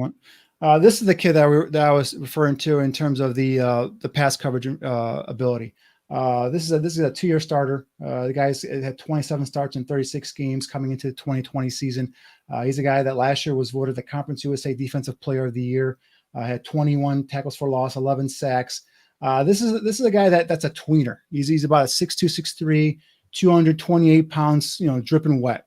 He's not a guy that's going to be a hand in the ground, defensive end or anything like that. He's just a great athlete. I mean, he's got terrific athletic ability. He's got those quick twitch fibers that I refer to a lot. He's got a terrific first step quickness off the line of scrimmage. He's got those loose hips, being able to, change directions easily in the open field.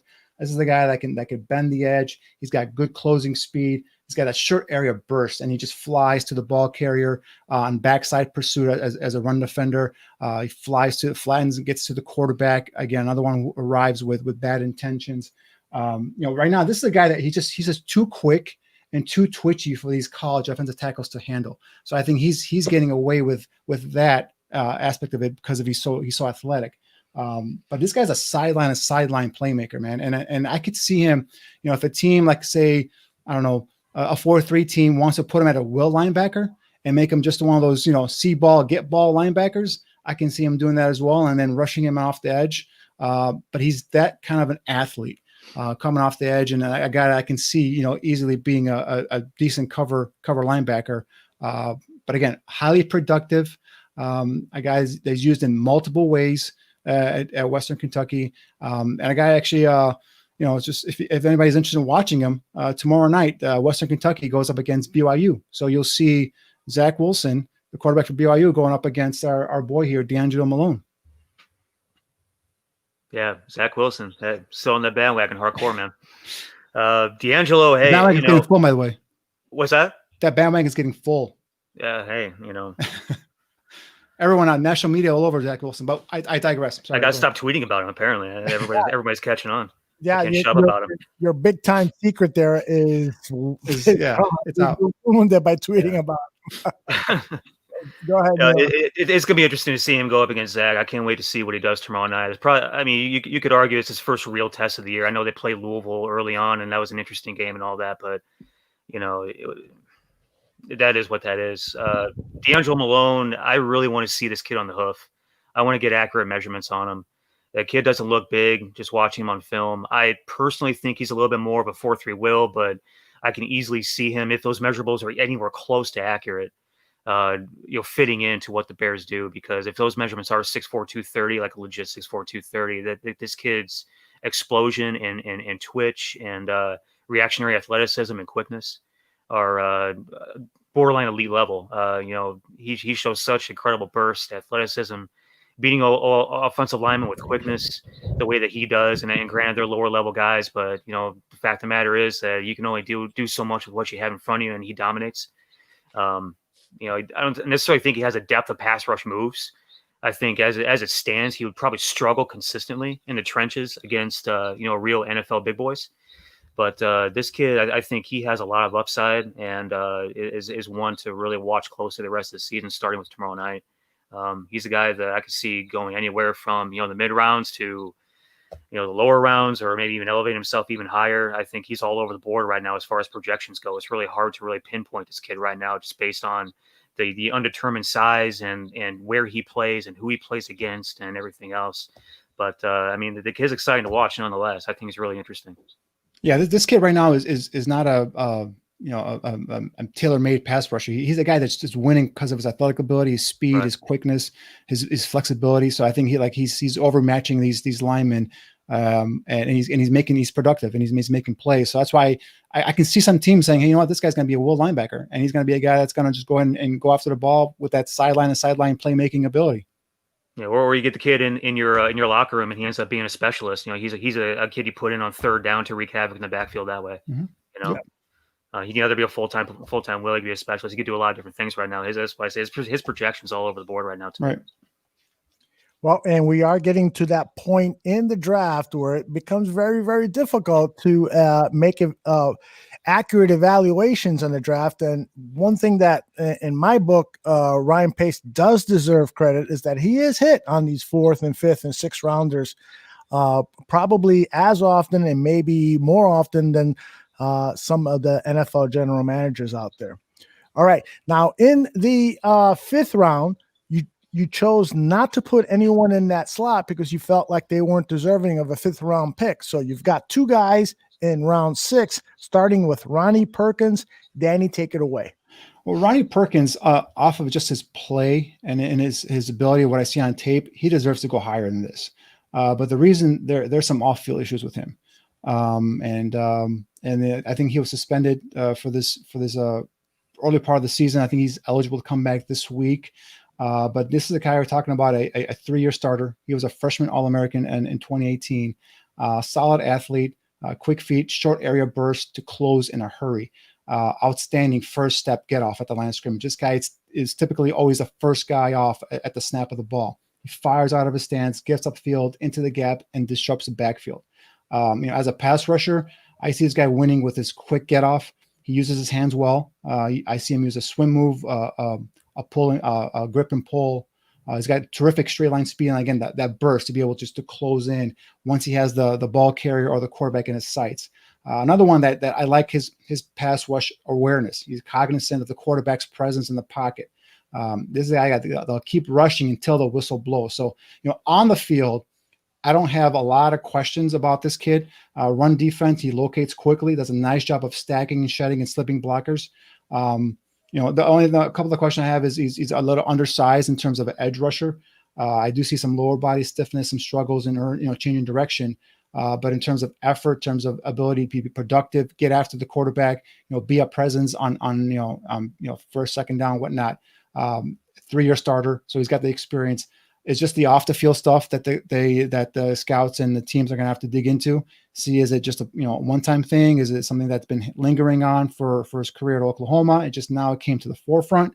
We got to find that out. But in terms of productivity, in terms of effort, in terms of ability to make a difference or impact, I think this guy should go higher than where we have him here in the 6th round. We just put him in there because we just don't know yet in terms of all the background stuff. So, but definitely a guy that I could see go way higher than the 6th round.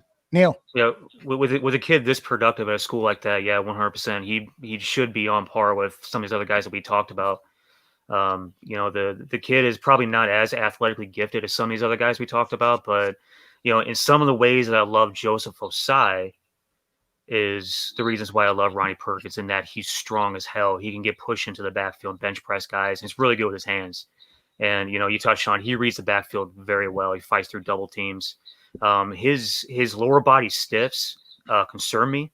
I feel like he takes a lot of steps to cover the same ground that other guys cover. Those are things that I would love to see live, just to see how he runs, how he makes it through the bags, how he runs drills, and all those different types of things. But the biggest thing with him is just the off the field stuff. I think it's been very well established that this ownership doesn't mess around much with off the field issues. Luckily, it's not anything from the standpoint of like domestic violence or physical crimes or anything like that. It's drug tests, and I think they've been a little bit more lenient on those types of off the field issues. But they're off the field issues nonetheless, and with a lot of teams, they're just not going to deal with that kind of those kind of shenanigans. They're going to be red flags that are reasons why you can argue most of the league's going to have him dropping to a little bit lower than where he probably should be going otherwise, because they still have a lot of questions to answer on him. I want to read a little bit from an article at the TulsaWorld.com regarding Perkins off the field issues. And apparently it's because, as you guys mentioned, that failed drug test, and when the drug involved was marijuana. And Lincoln Riley was asked, has your opinion on the use of marijuana changed? And he actually sounded a bit emotional on this. And I'm sorry I don't have the audio tape, but I'll read his quote. He says, yeah, it's changed a ton. I mean, probably 180 degrees in the other direction. I grew up, and even as a young coach, looking at it like this, it was just something that was a lazy, dumb thing that people did. And that they should get punished. I mean, that's kind of how I was raised. That's how I was raised as a coach. And then until I started really learning, for a lot of people, not saying everybody, but for a lot of people, this isn't a performance enhancing drug. This isn't a party deal. For a lot of people, it's a major mental health issue, major. And we also have heard that for the use of marijuana for many players has been used to deal with the pain that they go through in playing such a physical sport like football. So, Danny, given what you heard Lincoln Riley say in those quotes, does your opinion change a little bit when evaluating a player like Ronnie Perkins? And do you go into the evaluation process thinking, well, maybe this is a little bit more complicated than how we've been thinking about marijuana use in the past? See, if it's just marijuana, and if it's just a one-time, which I doubt, but if it is just a one-time thing, then I don't have a problem with it. But this is where the scouts and the interviews at the combine and the bringing the player in, interviewing him at your building and getting to know the guy, look at him in the eye. Do you think he's lying to you? Do you think he has a drug problem? With the new CBA, I think the penalties for marijuana aren't as harsh as they were in the past. So if it's just marijuana, if he doesn't have a drug problem in terms of other recreational drugs, then you could take a chance on him. And like I said, and as Neil said as well, his production on the field, playing for a big time school, Power 5 conference, is worthy of higher than a 6th round pick. So this is a guy that if he gets the straight and narrow and doesn't have any issues beyond this one suspension, I think he can go. I don't know. I think he can go as high as a third round. I don't know what Neil thinks, but I mean that's the kind of type of production he brings in. He's a pass rusher. He's a guy that can line up as a 2-point stance.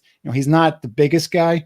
He's about 6'2", 6'3" in that area, but he can, for certain teams, depending on kind of scheme you use him and how you deploy him, he could probably be a 4-3 defensive end as well for you. So because he's that reliable, at least on tape for me, as a run defender. His ability to stack and shed at the line of scrimmage, locate quickly, find the football.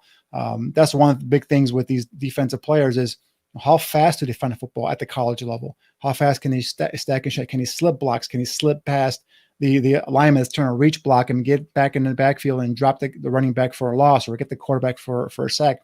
And from what I see on tape, Perkins can do that kind of stuff. So, and like I said, the production's been there, and he's a guy that generally, whenever he put on Oklahoma's tape, whenever he's playing, he's making some sort of positive play on defense. So, again, this is why this background stuff, and Neil and I, we don't have privy to that information, but these are where the scouts are going to go in now and interview the kid, interview his teachers, interview his counselor, interview his everybody else that they can interview and get that information. If they feel the kid is telling the truth, then yeah, he's going to for sure go higher than the 6th round. Well, trust me, and we're going to do our part on this show to get information. We'll talk to journalists. We'll try to talk to assistant coaches, maybe even a head coach. In this case, it would be quite the order to get Lincoln Riley on this show. But we're going to do our investigative process as well. Neil, the original question is, if this is a case of marijuana use, and that is, if this is a case that the player perhaps may be using it for mental health situations or pain reduction situations, does that change your opinion of the failed drug test? Well, I mean, let's be honest. We all cope with different things in different ways. I think that the general attitude against marijuana countrywide, I mean, you just look at what's going on as far as the legalization of the plant itself, just lends to a little bit more leniency as far as how we react to these types of situations. I think that the problem that would arise is that if he can't control the use of it, if he's strictly using it for a coping mechanism, then fine. But if it's a control problem, then that might lead to other red flags, just beyond the whole marijuana use, situation. But I mean, I was able to watch the video earlier that you were talking about, read the transcript from. Yeah, coaches, you kind of tell when a coach is just being authentically emotional, and when a coach gets that authentically emotional about a kid like this, like you kind of want to take the kid, you kind of want to take the kid at his word. You want to give him the benefit of the doubt that it is what it is, and go from there. But there's definitely some homework to be done on it. And again, like there are certain franchises around the league where the ownership just does not want to deal with off-field issues, and so these are things that scouts, as far as the Road Warriors is concerned, are going to be really pressured to get the answers on sooner rather than later. Yeah, I think you make a great point there, Neil, that if this is being used for medicinal purposes, then you tend to kind of look at it as with some leniency. But if this is being used as recreational use, and that if it's being used habitually for recreational use, then it's the same thing as somebody with a drinking problem. It's the same thing with with somebody having a prescription drug problem. Then it's definitely an issue. But if this young player is perhaps using it because it helps him deal with anxiety, we've heard about that before with people from all walks of life, and including players in the NFL.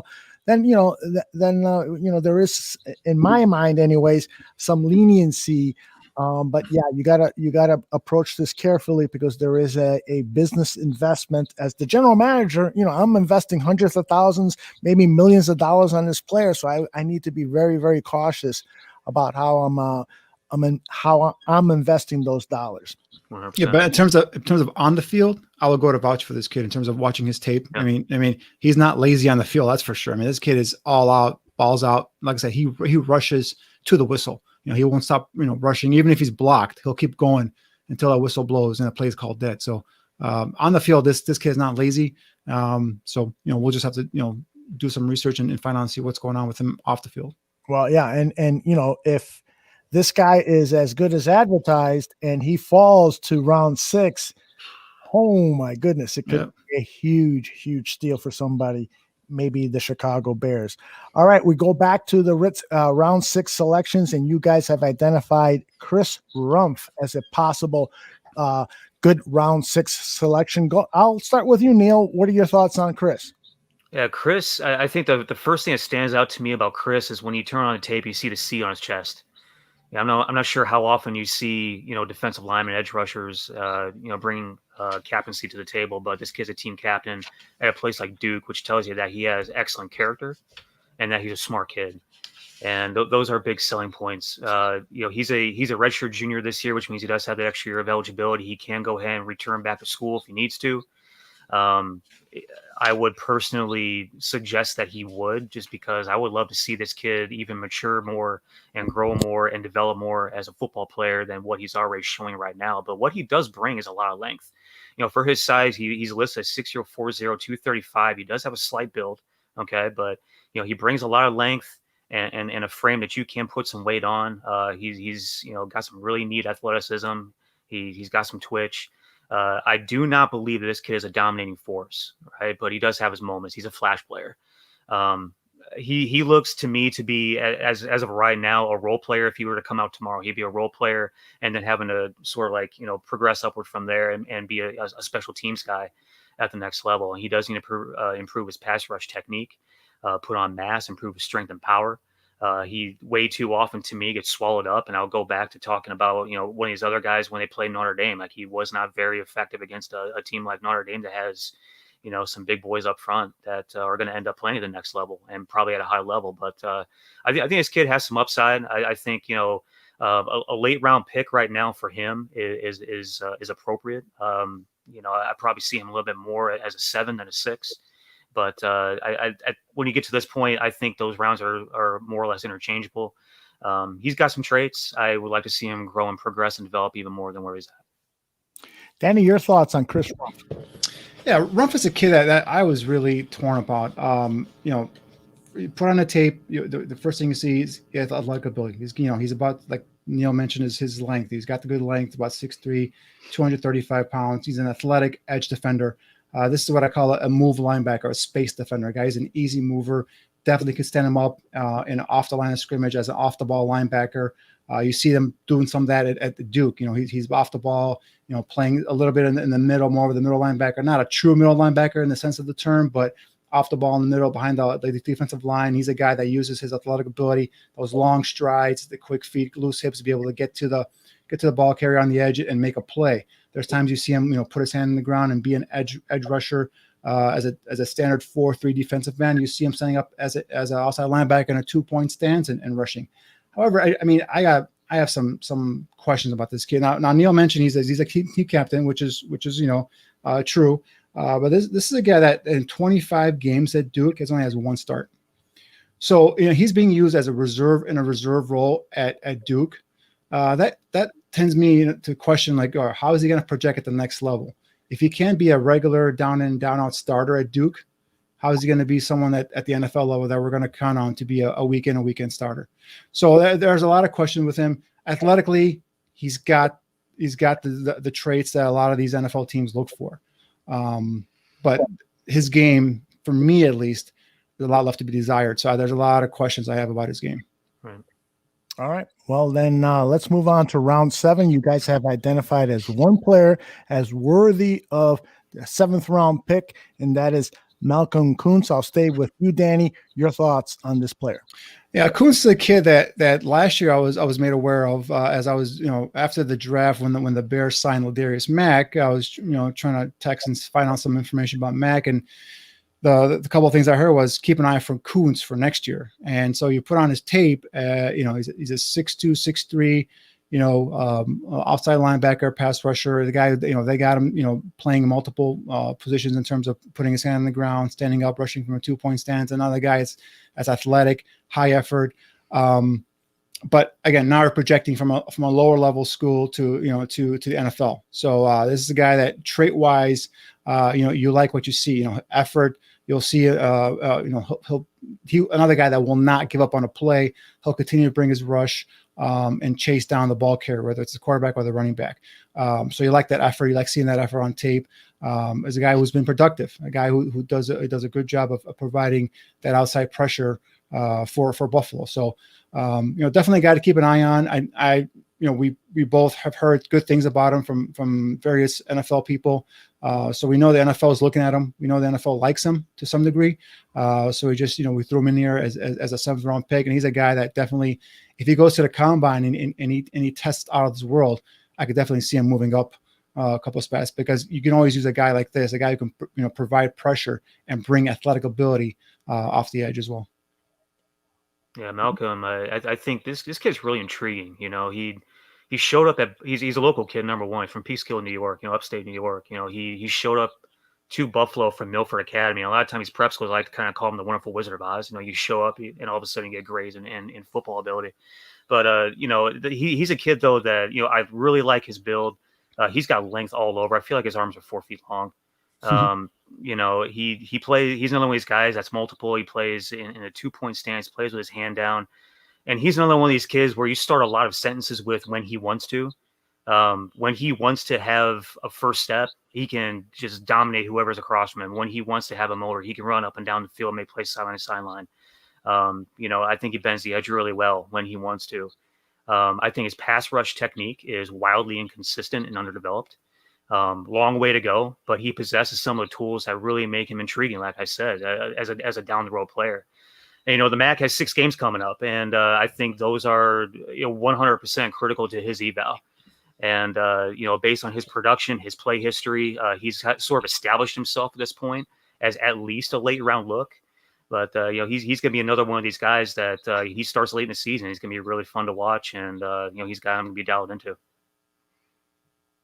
Guys, do you think that perhaps Ryan Pace made the investment into Robert Quinn because he took a look at this year's edge rusher class and said, you know what, I better invest in a veteran who could help me bridge that position to 2022, because right now in 2021, this draft isn't heavily loaded. Danny, what do you think?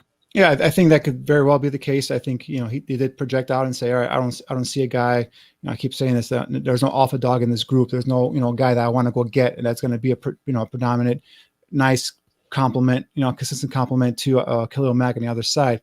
The other thing is, I think he looked at his offense and said, I'm going to need some offensive linemen. I'm going to need I probably need a quarterback. I might need some other pieces here and there, though. So I might not have time to invest a first round pick in a defensive lineman. So I think that's why he said, let's go get this edge rusher here from the Cowboys, and hopefully he'll provide us the presence we're looking for. And then they did draft Gibson last year in the 5th round, a guy that a guy similar to some of the guys we talked about today. Guys got traits, played at a lower level school, but went to the Senior Bowl.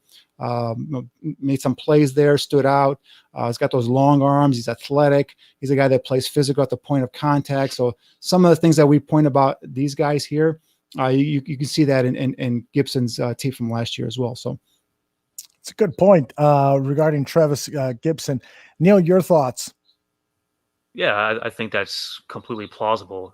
We've mentioned several times how there is no dude in this class that is just a can't miss prospect, but I think generally what you have with this class is a lot of what you have beyond the dudes. You know what I mean? Like you have, we talked about 11 guys that have, and I mentioned earlier, they have, some things and not everything. They have pluses and they have minuses, and they're developmental in ways, and they're coached up in other ways, and they have technique in places where others don't. And I think that, what you have in this draft is some guys that, can really, really come in and surprise you a little bit, especially if you haven't been following a lot of these names, so far this season. But if Pace is looking down the road and decides to go on Robert Quinn because of these names, and a lot of these names, I mean, let's be honest, a lot of these names, like, half this list probably wasn't necessarily, that high on boards at this time, and they've risen up. And the other half are guys that you've known about and that you wish to see more on this year, and you're not going to. So it's kind of it's a lot of different things. This class is just a lot of different things all in one. But I think you have a decent crop, and there's other names. I have 5, 6, 7, 8 more names that just on my own personal end of things, I can't really pinpoint where exactly they go, if they come out, and all those different types of scenarios. So, there's another group of guys below these 11 that we've talked about that could end up higher on this list, and guys that we may be talking about come December, come January, come February.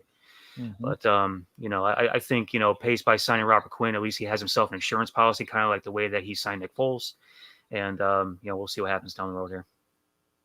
Yeah, before we end the show by talking about the upcoming game the Bears have against the Saints, the point that Danny brought up regarding Travis Gibson is an intriguing one. Let me call up some highlights of this 5th round draft picks 2019 season, and this is from the Chicago Bears website. This is Gibson playing here. Danny, tell us what you saw in him when you scouted him several months ago. Yeah, he's a guy that's got the size and length we talked about. Look at those arms. He's got real long arms. I think he measured in about almost over 34 and plus inch arms at the combine. A guy that is not a big guy in terms of size wise, in terms of weight, but he's a guy that's got good height, and he plays physical at the line of scrimmage. You see him knifing, and offensive linemen having a hard time reaching him in terms of reach blocks.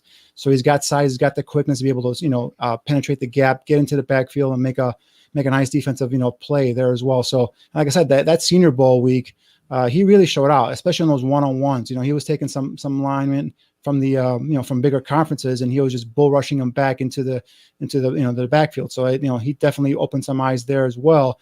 And like I said, and that's how we kind of start off the show saying, there's a trait that Ryan Pace likes and his edge rushers. He likes big, tall guys, athletic guys that have the length, that have the first step get off. Don't have to be a high twitched up guy per se. I mean, he would love that, but they don't necessarily have to be that. But they have to have, like I said, the length, the size, and they have to have the closing burst, the short area quickness to be able to close in on the ball carrier or on the quarterback and finish off the play. So I think those are traits that he looks for in edge rushers, and you put on Gibson's tape and you see some of that stuff at Tulsa. You put on these guys' tapes and in bits and pieces, you see some of these guys doing it. Same thing at the college level. That's why Neil and I, picked these 11 guys, out in terms of, prospects that fit that Bears mold. Neil, does it bother you that, we haven't seen this kid activated and that we haven't seen Riley Ridley, a 3rd round wide receiver draft pick? We've seen him activated, 2 games in his NFL season, and now he's in the middle of his 2nd season. Does it bother you that this is happening, or do you understand it because there's a wealth of talent on the team? I don't know how else to put it. What do you think? You want to see your draft picks on the field playing ball, being productive and contributing. There's really no other way to feel about that. I am going to go ahead and take what we're being told with a certain grain of salt and a certain benefit of the doubt, just because, hey, we're not in the 4 walls of that building. We don't know what's going on. And a lot of times when you're in that kind of position, you just have to really go with what you're told. You can have all the speculation you want, but unless you're in the 4 walls of that building, you really see what's going on with these guys on a day-to-day basis. Like it's really hard to criticize some decisions that are being made, whatever those decisions may be. But yeah, I would absolutely love to see these guys play at some point before the year's over. I'm with you, brother. All right, let's turn our attention to this upcoming game against the Saints. Again, the Bears are 5-2. They are at home after a disappointing road loss against the Rams. Danny, what do you think about this upcoming game? Where are your hopes? What are you hoping to see from these players, and just your overall feelings? Well, this is a big game, guys. I don't want to call it, week 8 a big game, but for me, this is a big game. You're going up there against the Saints. You came off a horrible game against the Rams. You're playing at home. The Saints traditionally don't play well out on the grass, even though they came in here last year without Drew Brees and beat the Bears. However, you're going to be without Allen Robinson. You're going to be without, most likely, Allen. He's doubtful for the game. Whitehair is already out for the game, so you're going to be out you're going to be with your backup center. So this is a huge game. And, the Bears are going to have to find a way to win this game no matter how they do it. I just want to see how they bounce back. That obviously that last week was one of the worst performances that I've seen under the Matt Nagy regime up to date. And, without Robinson down, we mentioned Riley Ridley. I expect Ridley to be out there this week, activated, playing in the game with Robinson out. And I want to see what Ridley can do. Why not? I mean, he can be worse than Javon Wims. Like I said, I'm a big fan of Wims, but last week really just rubbed me the wrong way. And I want to see these young guys be given an opportunity to challenge these veterans, right? Jason Springs, I'm not saying he's a great offensive lineman, but have him challenge Massey, have him challenge Leno if you need to light a fire in them to up their performance. We talked about, why are we seeing some of these guys on the field earlier, some of these young guys we talked about earlier in the show, developing players, the coaching staff developing players. So for me, this is a huge game. Obviously you need to get a victory. But it's going to be tough. It's not going to be easy. I mean, at least the Saints don't have Michael Thomas. I think he was ruled out today. So they come a little bit better as well. I think Emmanuel Sanders is out he's on the COVID list. So they're missing their top two receivers. So obviously their threat's going to be, Drew Brees, a quarterback, Kamara from the backfield, and then Jared Cook, the big tight end. So if you can kind of control that and control Kamara on that running game, you should have a chance. And defensively, they're not as strong as they have been in the past. They've been giving up some big plays. So, you can definitely take advantage of it. But with Robinson down, Anthony Miller has got to step up. Cole Kmet. We saw some of Cole Kmet last week, and that's another thing we talked about. A kid shows positive plays, and then he's on the bench for the rest of the game. And Demetrius Harris is a good number 3 tight end. He's a good blocking tight end. He's not a guy that should be featured in your passing attack. So, stuff like that is why, there's questions where, as I mentioned earlier, is Matt Nagy, the offensive, coordinator, going to get Matt Nagy, head coach, fired eventually? So those are the kind of questions I want answered. And just first and foremost, you just got to get that bitter taste out of your mouth and just come back with a victory this week. Yeah, generally and this may be coming from the betting side of me, but generally I'm always going to, have a lot of faith in a team that was embarrassed on national TV the week before. Mm-hmm. I think generally those teams show up and play some good football and at least put themselves in position to win a damn game. But a lot of the same questions I want to see answered. I think one interesting thing that you're going to see this weekend is, generally throughout the course of history, it always seems like New Orleans comes in when the weather is going to be absolutely awful, or whether it's going to be some elements to battle. It's going to be 37 degrees and blustery on Sunday. And, in weeks, in years past, those types of conditions don't, bode well for teams that play in domes, that are from the South, that play in warm weather climates. And so I think that's a really interesting equalizer. The guys that have stepped up in the past that still need to step up. You brought up Anthony Miller. Anthony, just catch football, please. And then Cole Kmet, you mentioned seeing some of Cole Kmet. I want to see a lot of Cole Kmet. Why are we seeing so little of Cole Kmet? Exactly. Jimmy Graham, I get he is a red zone, weapon, and that's fine. That is what that is. But Demetrius Harris, so seeing him, in critical points of the game last week being used in the offense is one of the 8 million things that drove me crazy. He looks to be a primary option on a couple of those pass routes. That should never be the case. He should never be the primary option. Correct. I actually stood up in the restaurant I was watching the game at with one of my buddies. So why is Harris in the game right now? What are we doing? I feel like Taylor Twellman. What are we doing? It's great. But again, generally speaking, and we even saw this already this year so far. We got embarrassed against the Colts and we came back and beat Tampa. We got embarrassed last week. Let's see us come back and solve some of these problems, actually look competent on one side of the football and play some good football and have a chance to win. That's what I want to see. But the thing is, in both those games, the Colts and the Rams, the common factor, the offensive line got dominated by the opposing team's defensive front. That's got to stop.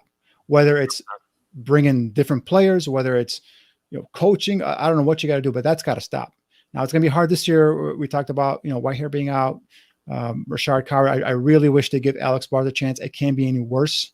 I was hard on Mustafa last week on Twitter, but going back and watching the tape, I think Coward and Fetty getting blown up kind of took my eye, and I kind of figured Mustafa was getting it too, but not Mustafa kind of did some nice things there. He's a guy that I was surprised he made the roster, to be honest with you. Come out of Notre Dame, I wasn't that high on him. But he's a guy definitely has a chance to step up, and if he can become a solid, backup, maybe even move him inside the guard to replace one of those guys once Whitehair to guard once he comes back. I'm not sure, but you got to fix his offensive line. It's with no running game. Nick Foles has no time back there to go through a defense, and even when he does have time, it just seems like he just tries to do too much, like that corner throw to Mooney in the corner of the end zone. And just throws into coverage and the ball's picked up.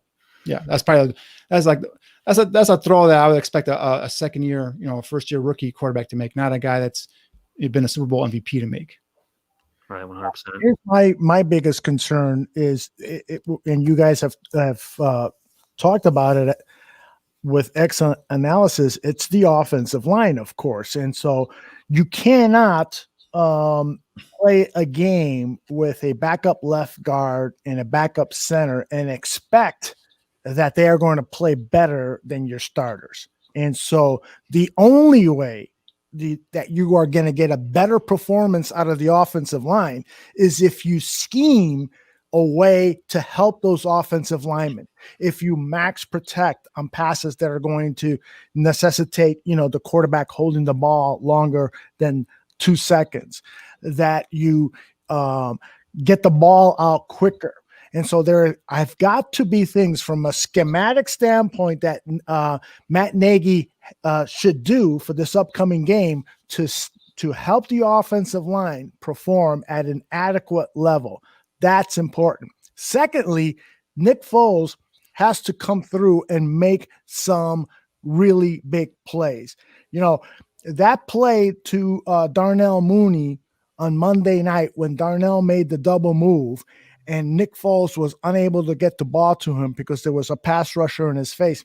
I understand that there was a pass rusher in his face, but there has to be times where the quarterback beats the rush by himself, makes the outstanding play, and Nick Foles has to do that from time to time. We have not seen him since he came on in that miracle fourth quarter against the Falcons. We have not seen him do anything miraculous, and this team needs some miraculous play out of the quarterback.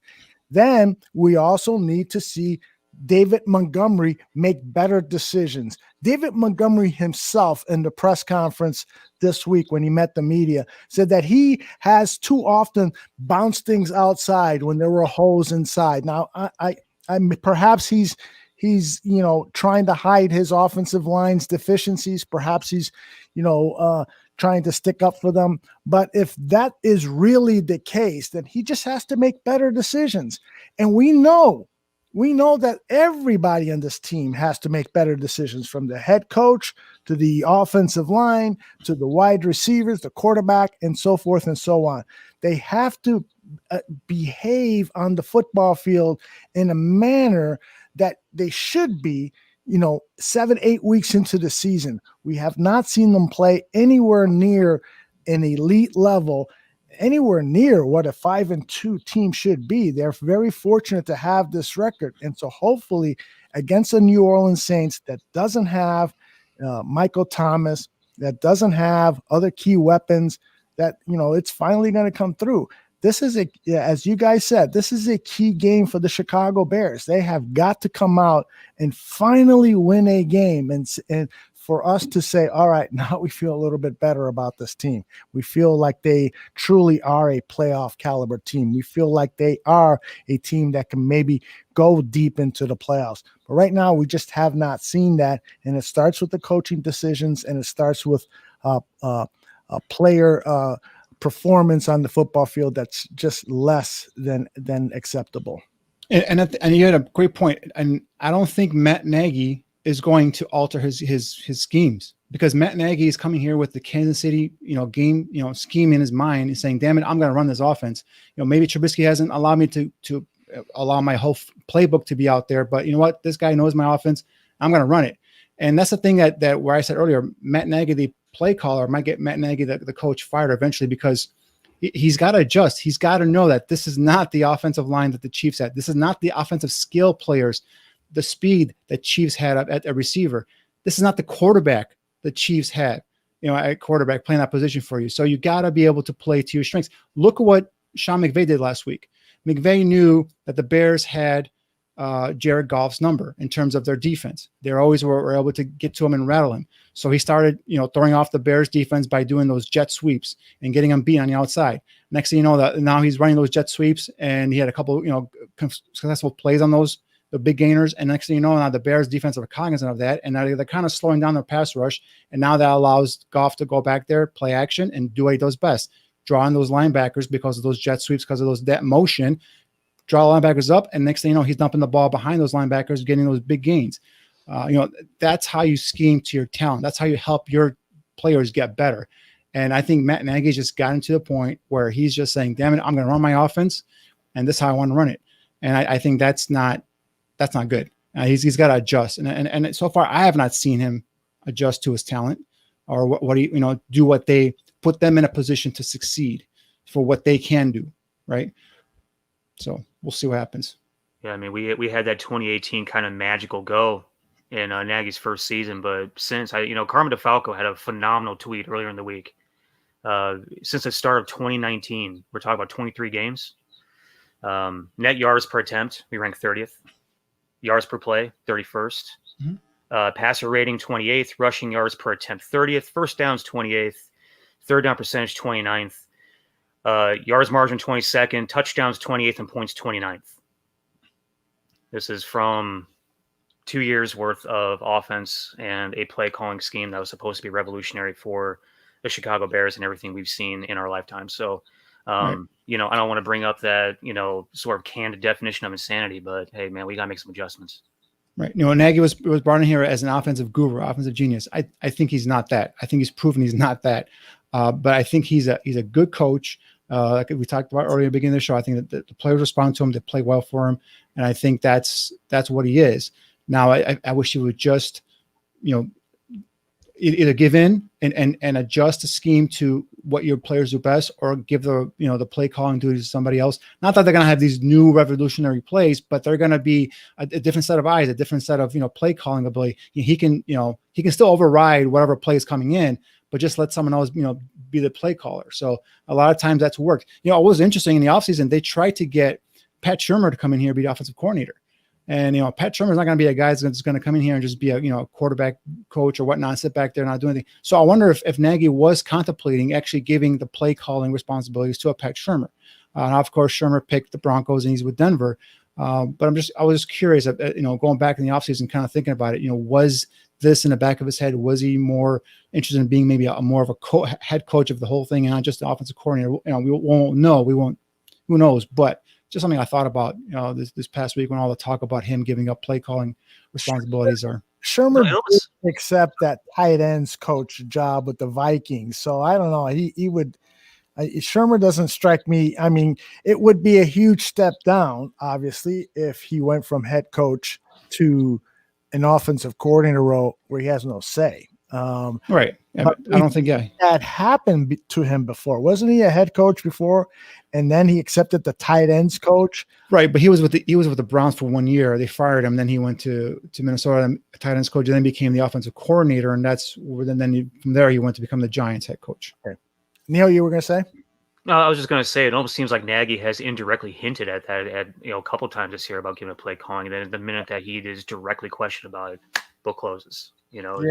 I don't want there to be any thoughts that I am not in control of this offense. This is my deal, kind of thing. So, well, and guys like him, get to that job because they've got an ego, and you got to have an ego, in my opinion, at a certain size ego to achieve success at just about anything in life. And Absolutely. So he's got an ego. And so right now he's feeling like, man, oh man, I know my offense can work. I brought in a veteran quarterback who can implement this offense, and yet it's still not working. And now he can rightfully point to the offensive line as to why it's not working. But I think also what we are all seeing, I think all of us will agree, is that there is certain issues with his play calling, and that he just doesn't make the right play call for the right time. Situational play calling.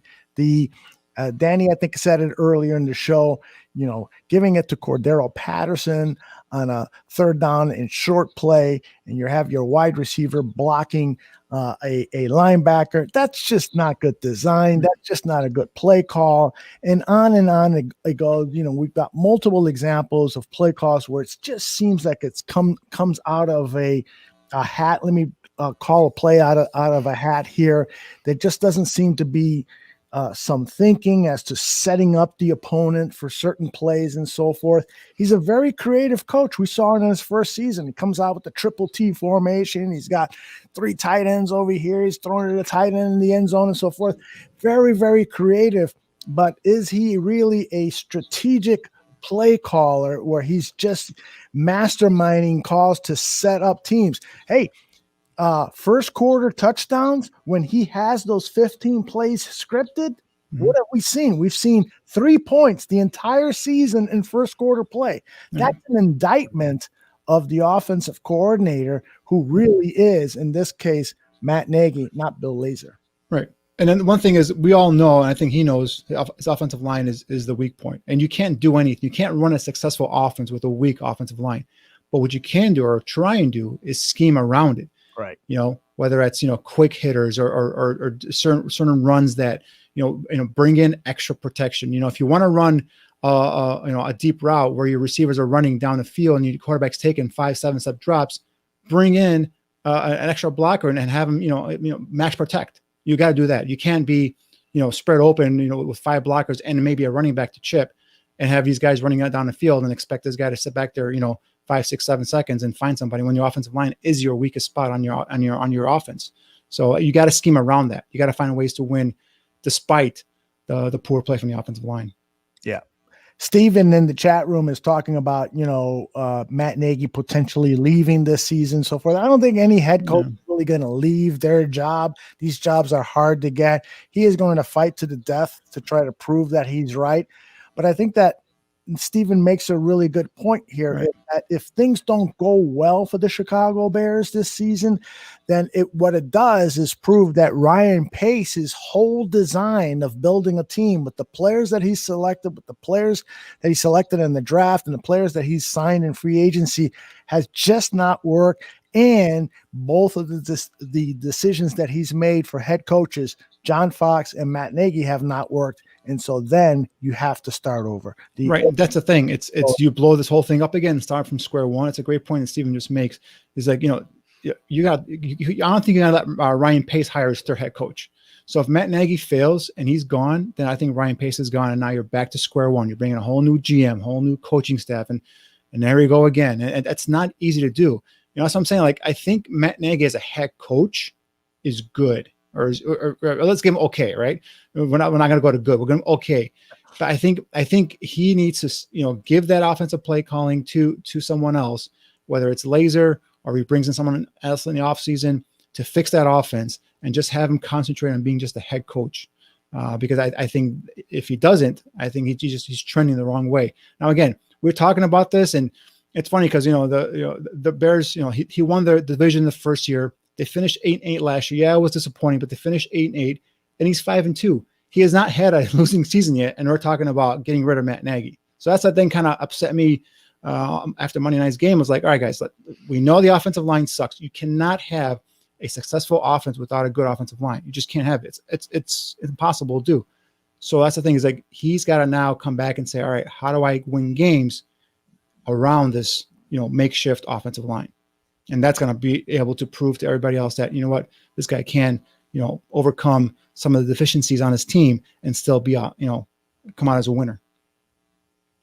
I don't know. I can go on the next 3 hours talking about this topic, because I'll give you an example. I was not at all happy when John Fox was hired as the Chicago Bears head coach. Why?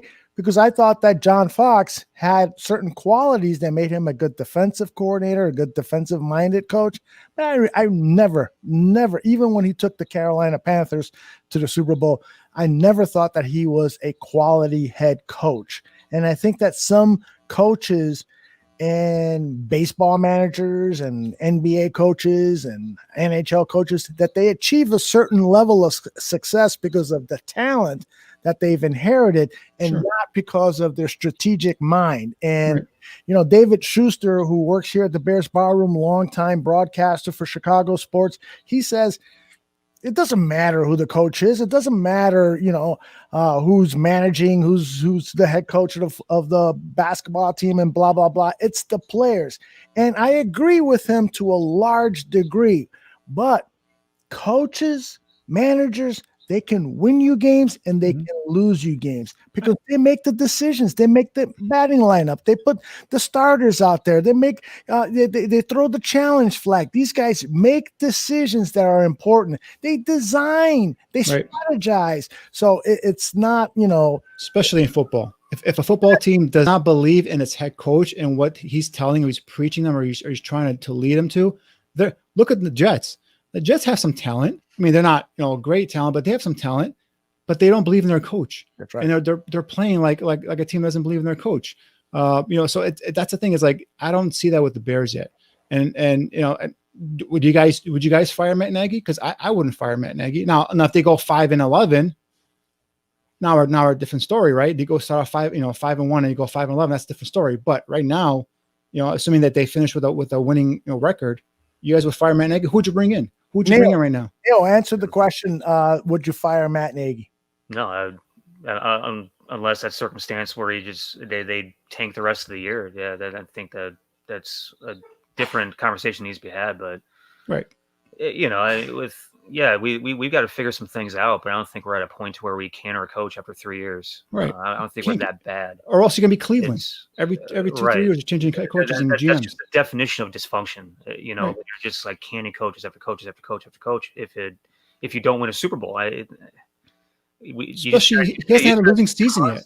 Yeah, you just got to see constant, improvement and development, and being able to, tackle issues where we talk about the offensive line incessantly, almost to the point where it's overspoken about, but things just got to be fixed, and you got to just see consistent improvement and development, and I don't think that's too much to ask for.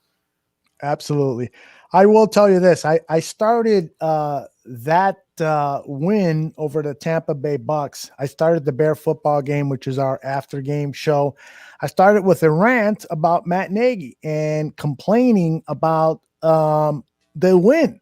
And the reason that I complained about it, because I'm 62 years old. I've been following this football team since the late 1960s. And I've seen this over and over and over again, is that we don't have the team to win the Super Bowl. We're kidding ourselves to think that this offense is playoff ready, playoff worthy.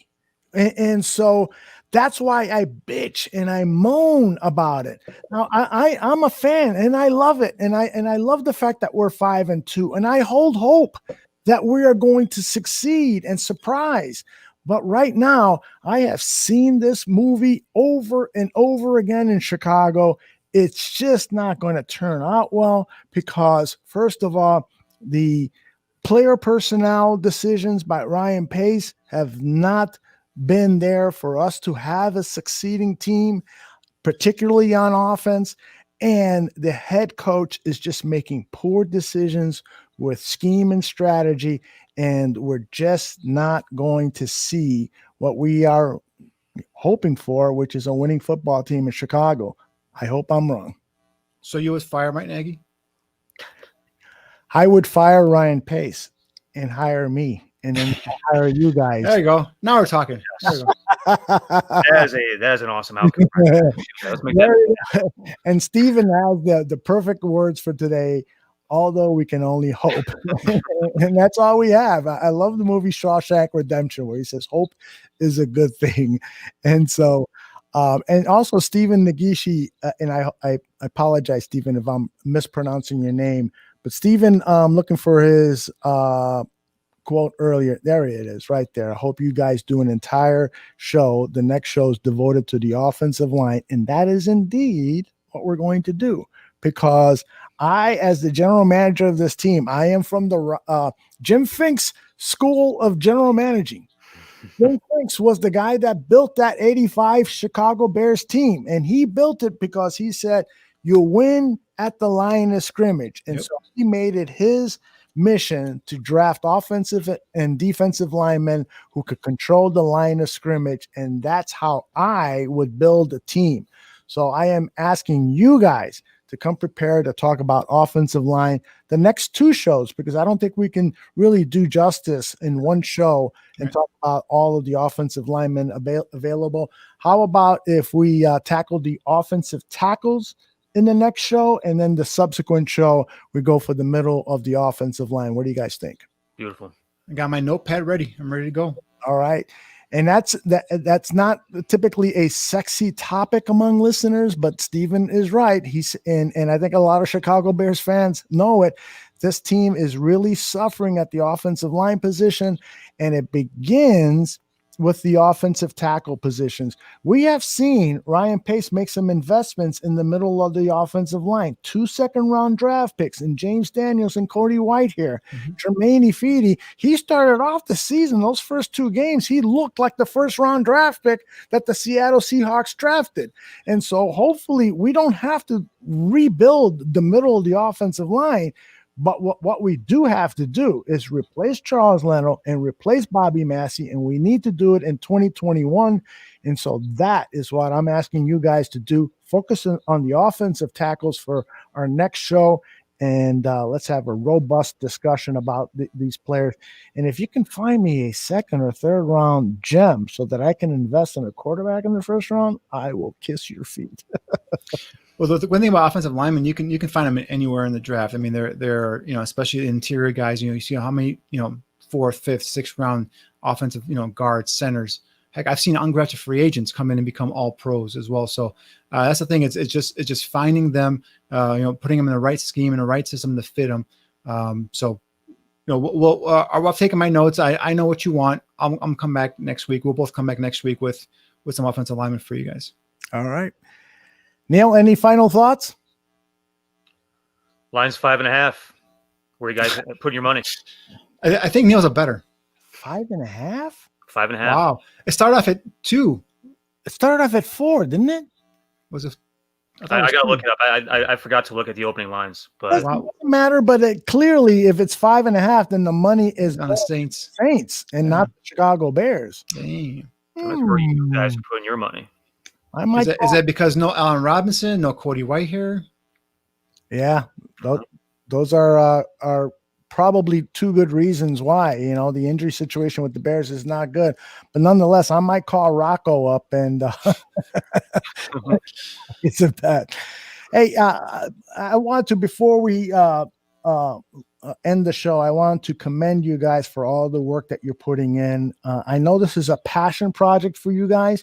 But I know that with everything that is going on in life today, all of the challenges we have in our personal lives and what is happening, outside, it's not easy to set aside time to do the homework. And clearly you guys have been setting aside the time.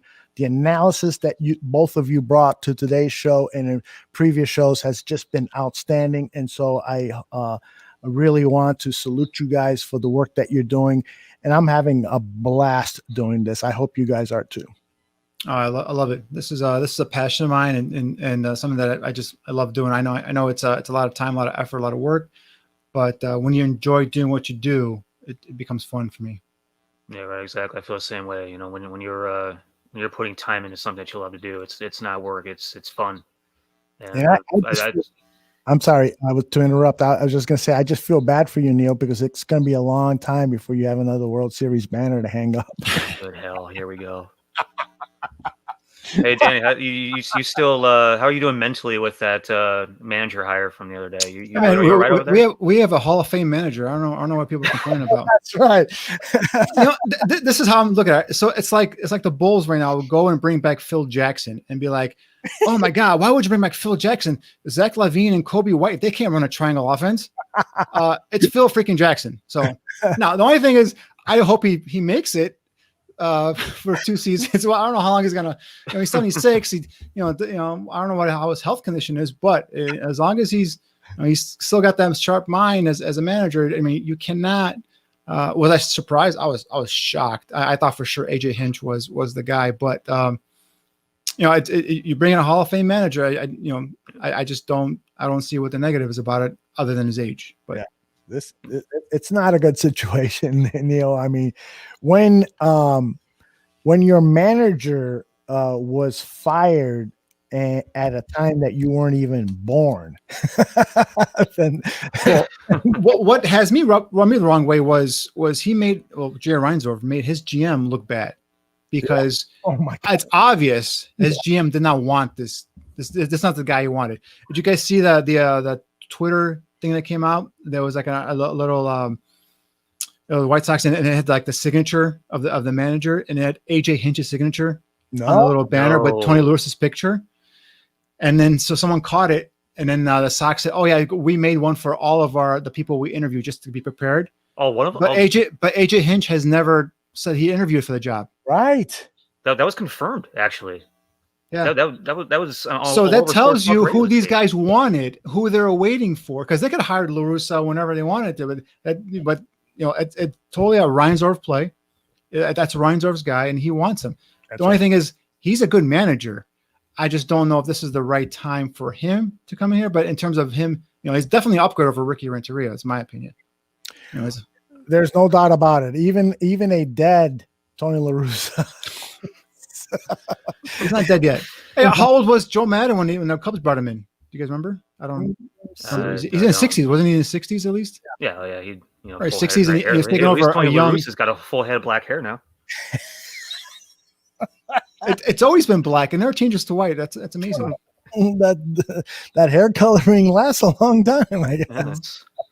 I guess you guys are the best, and we'll be here again in 2 weeks, and hopefully we'll talk way before then about some Bears wins. Okay. Sounds for good. Sure. Man. Thank you. Take care. All right. We'll be right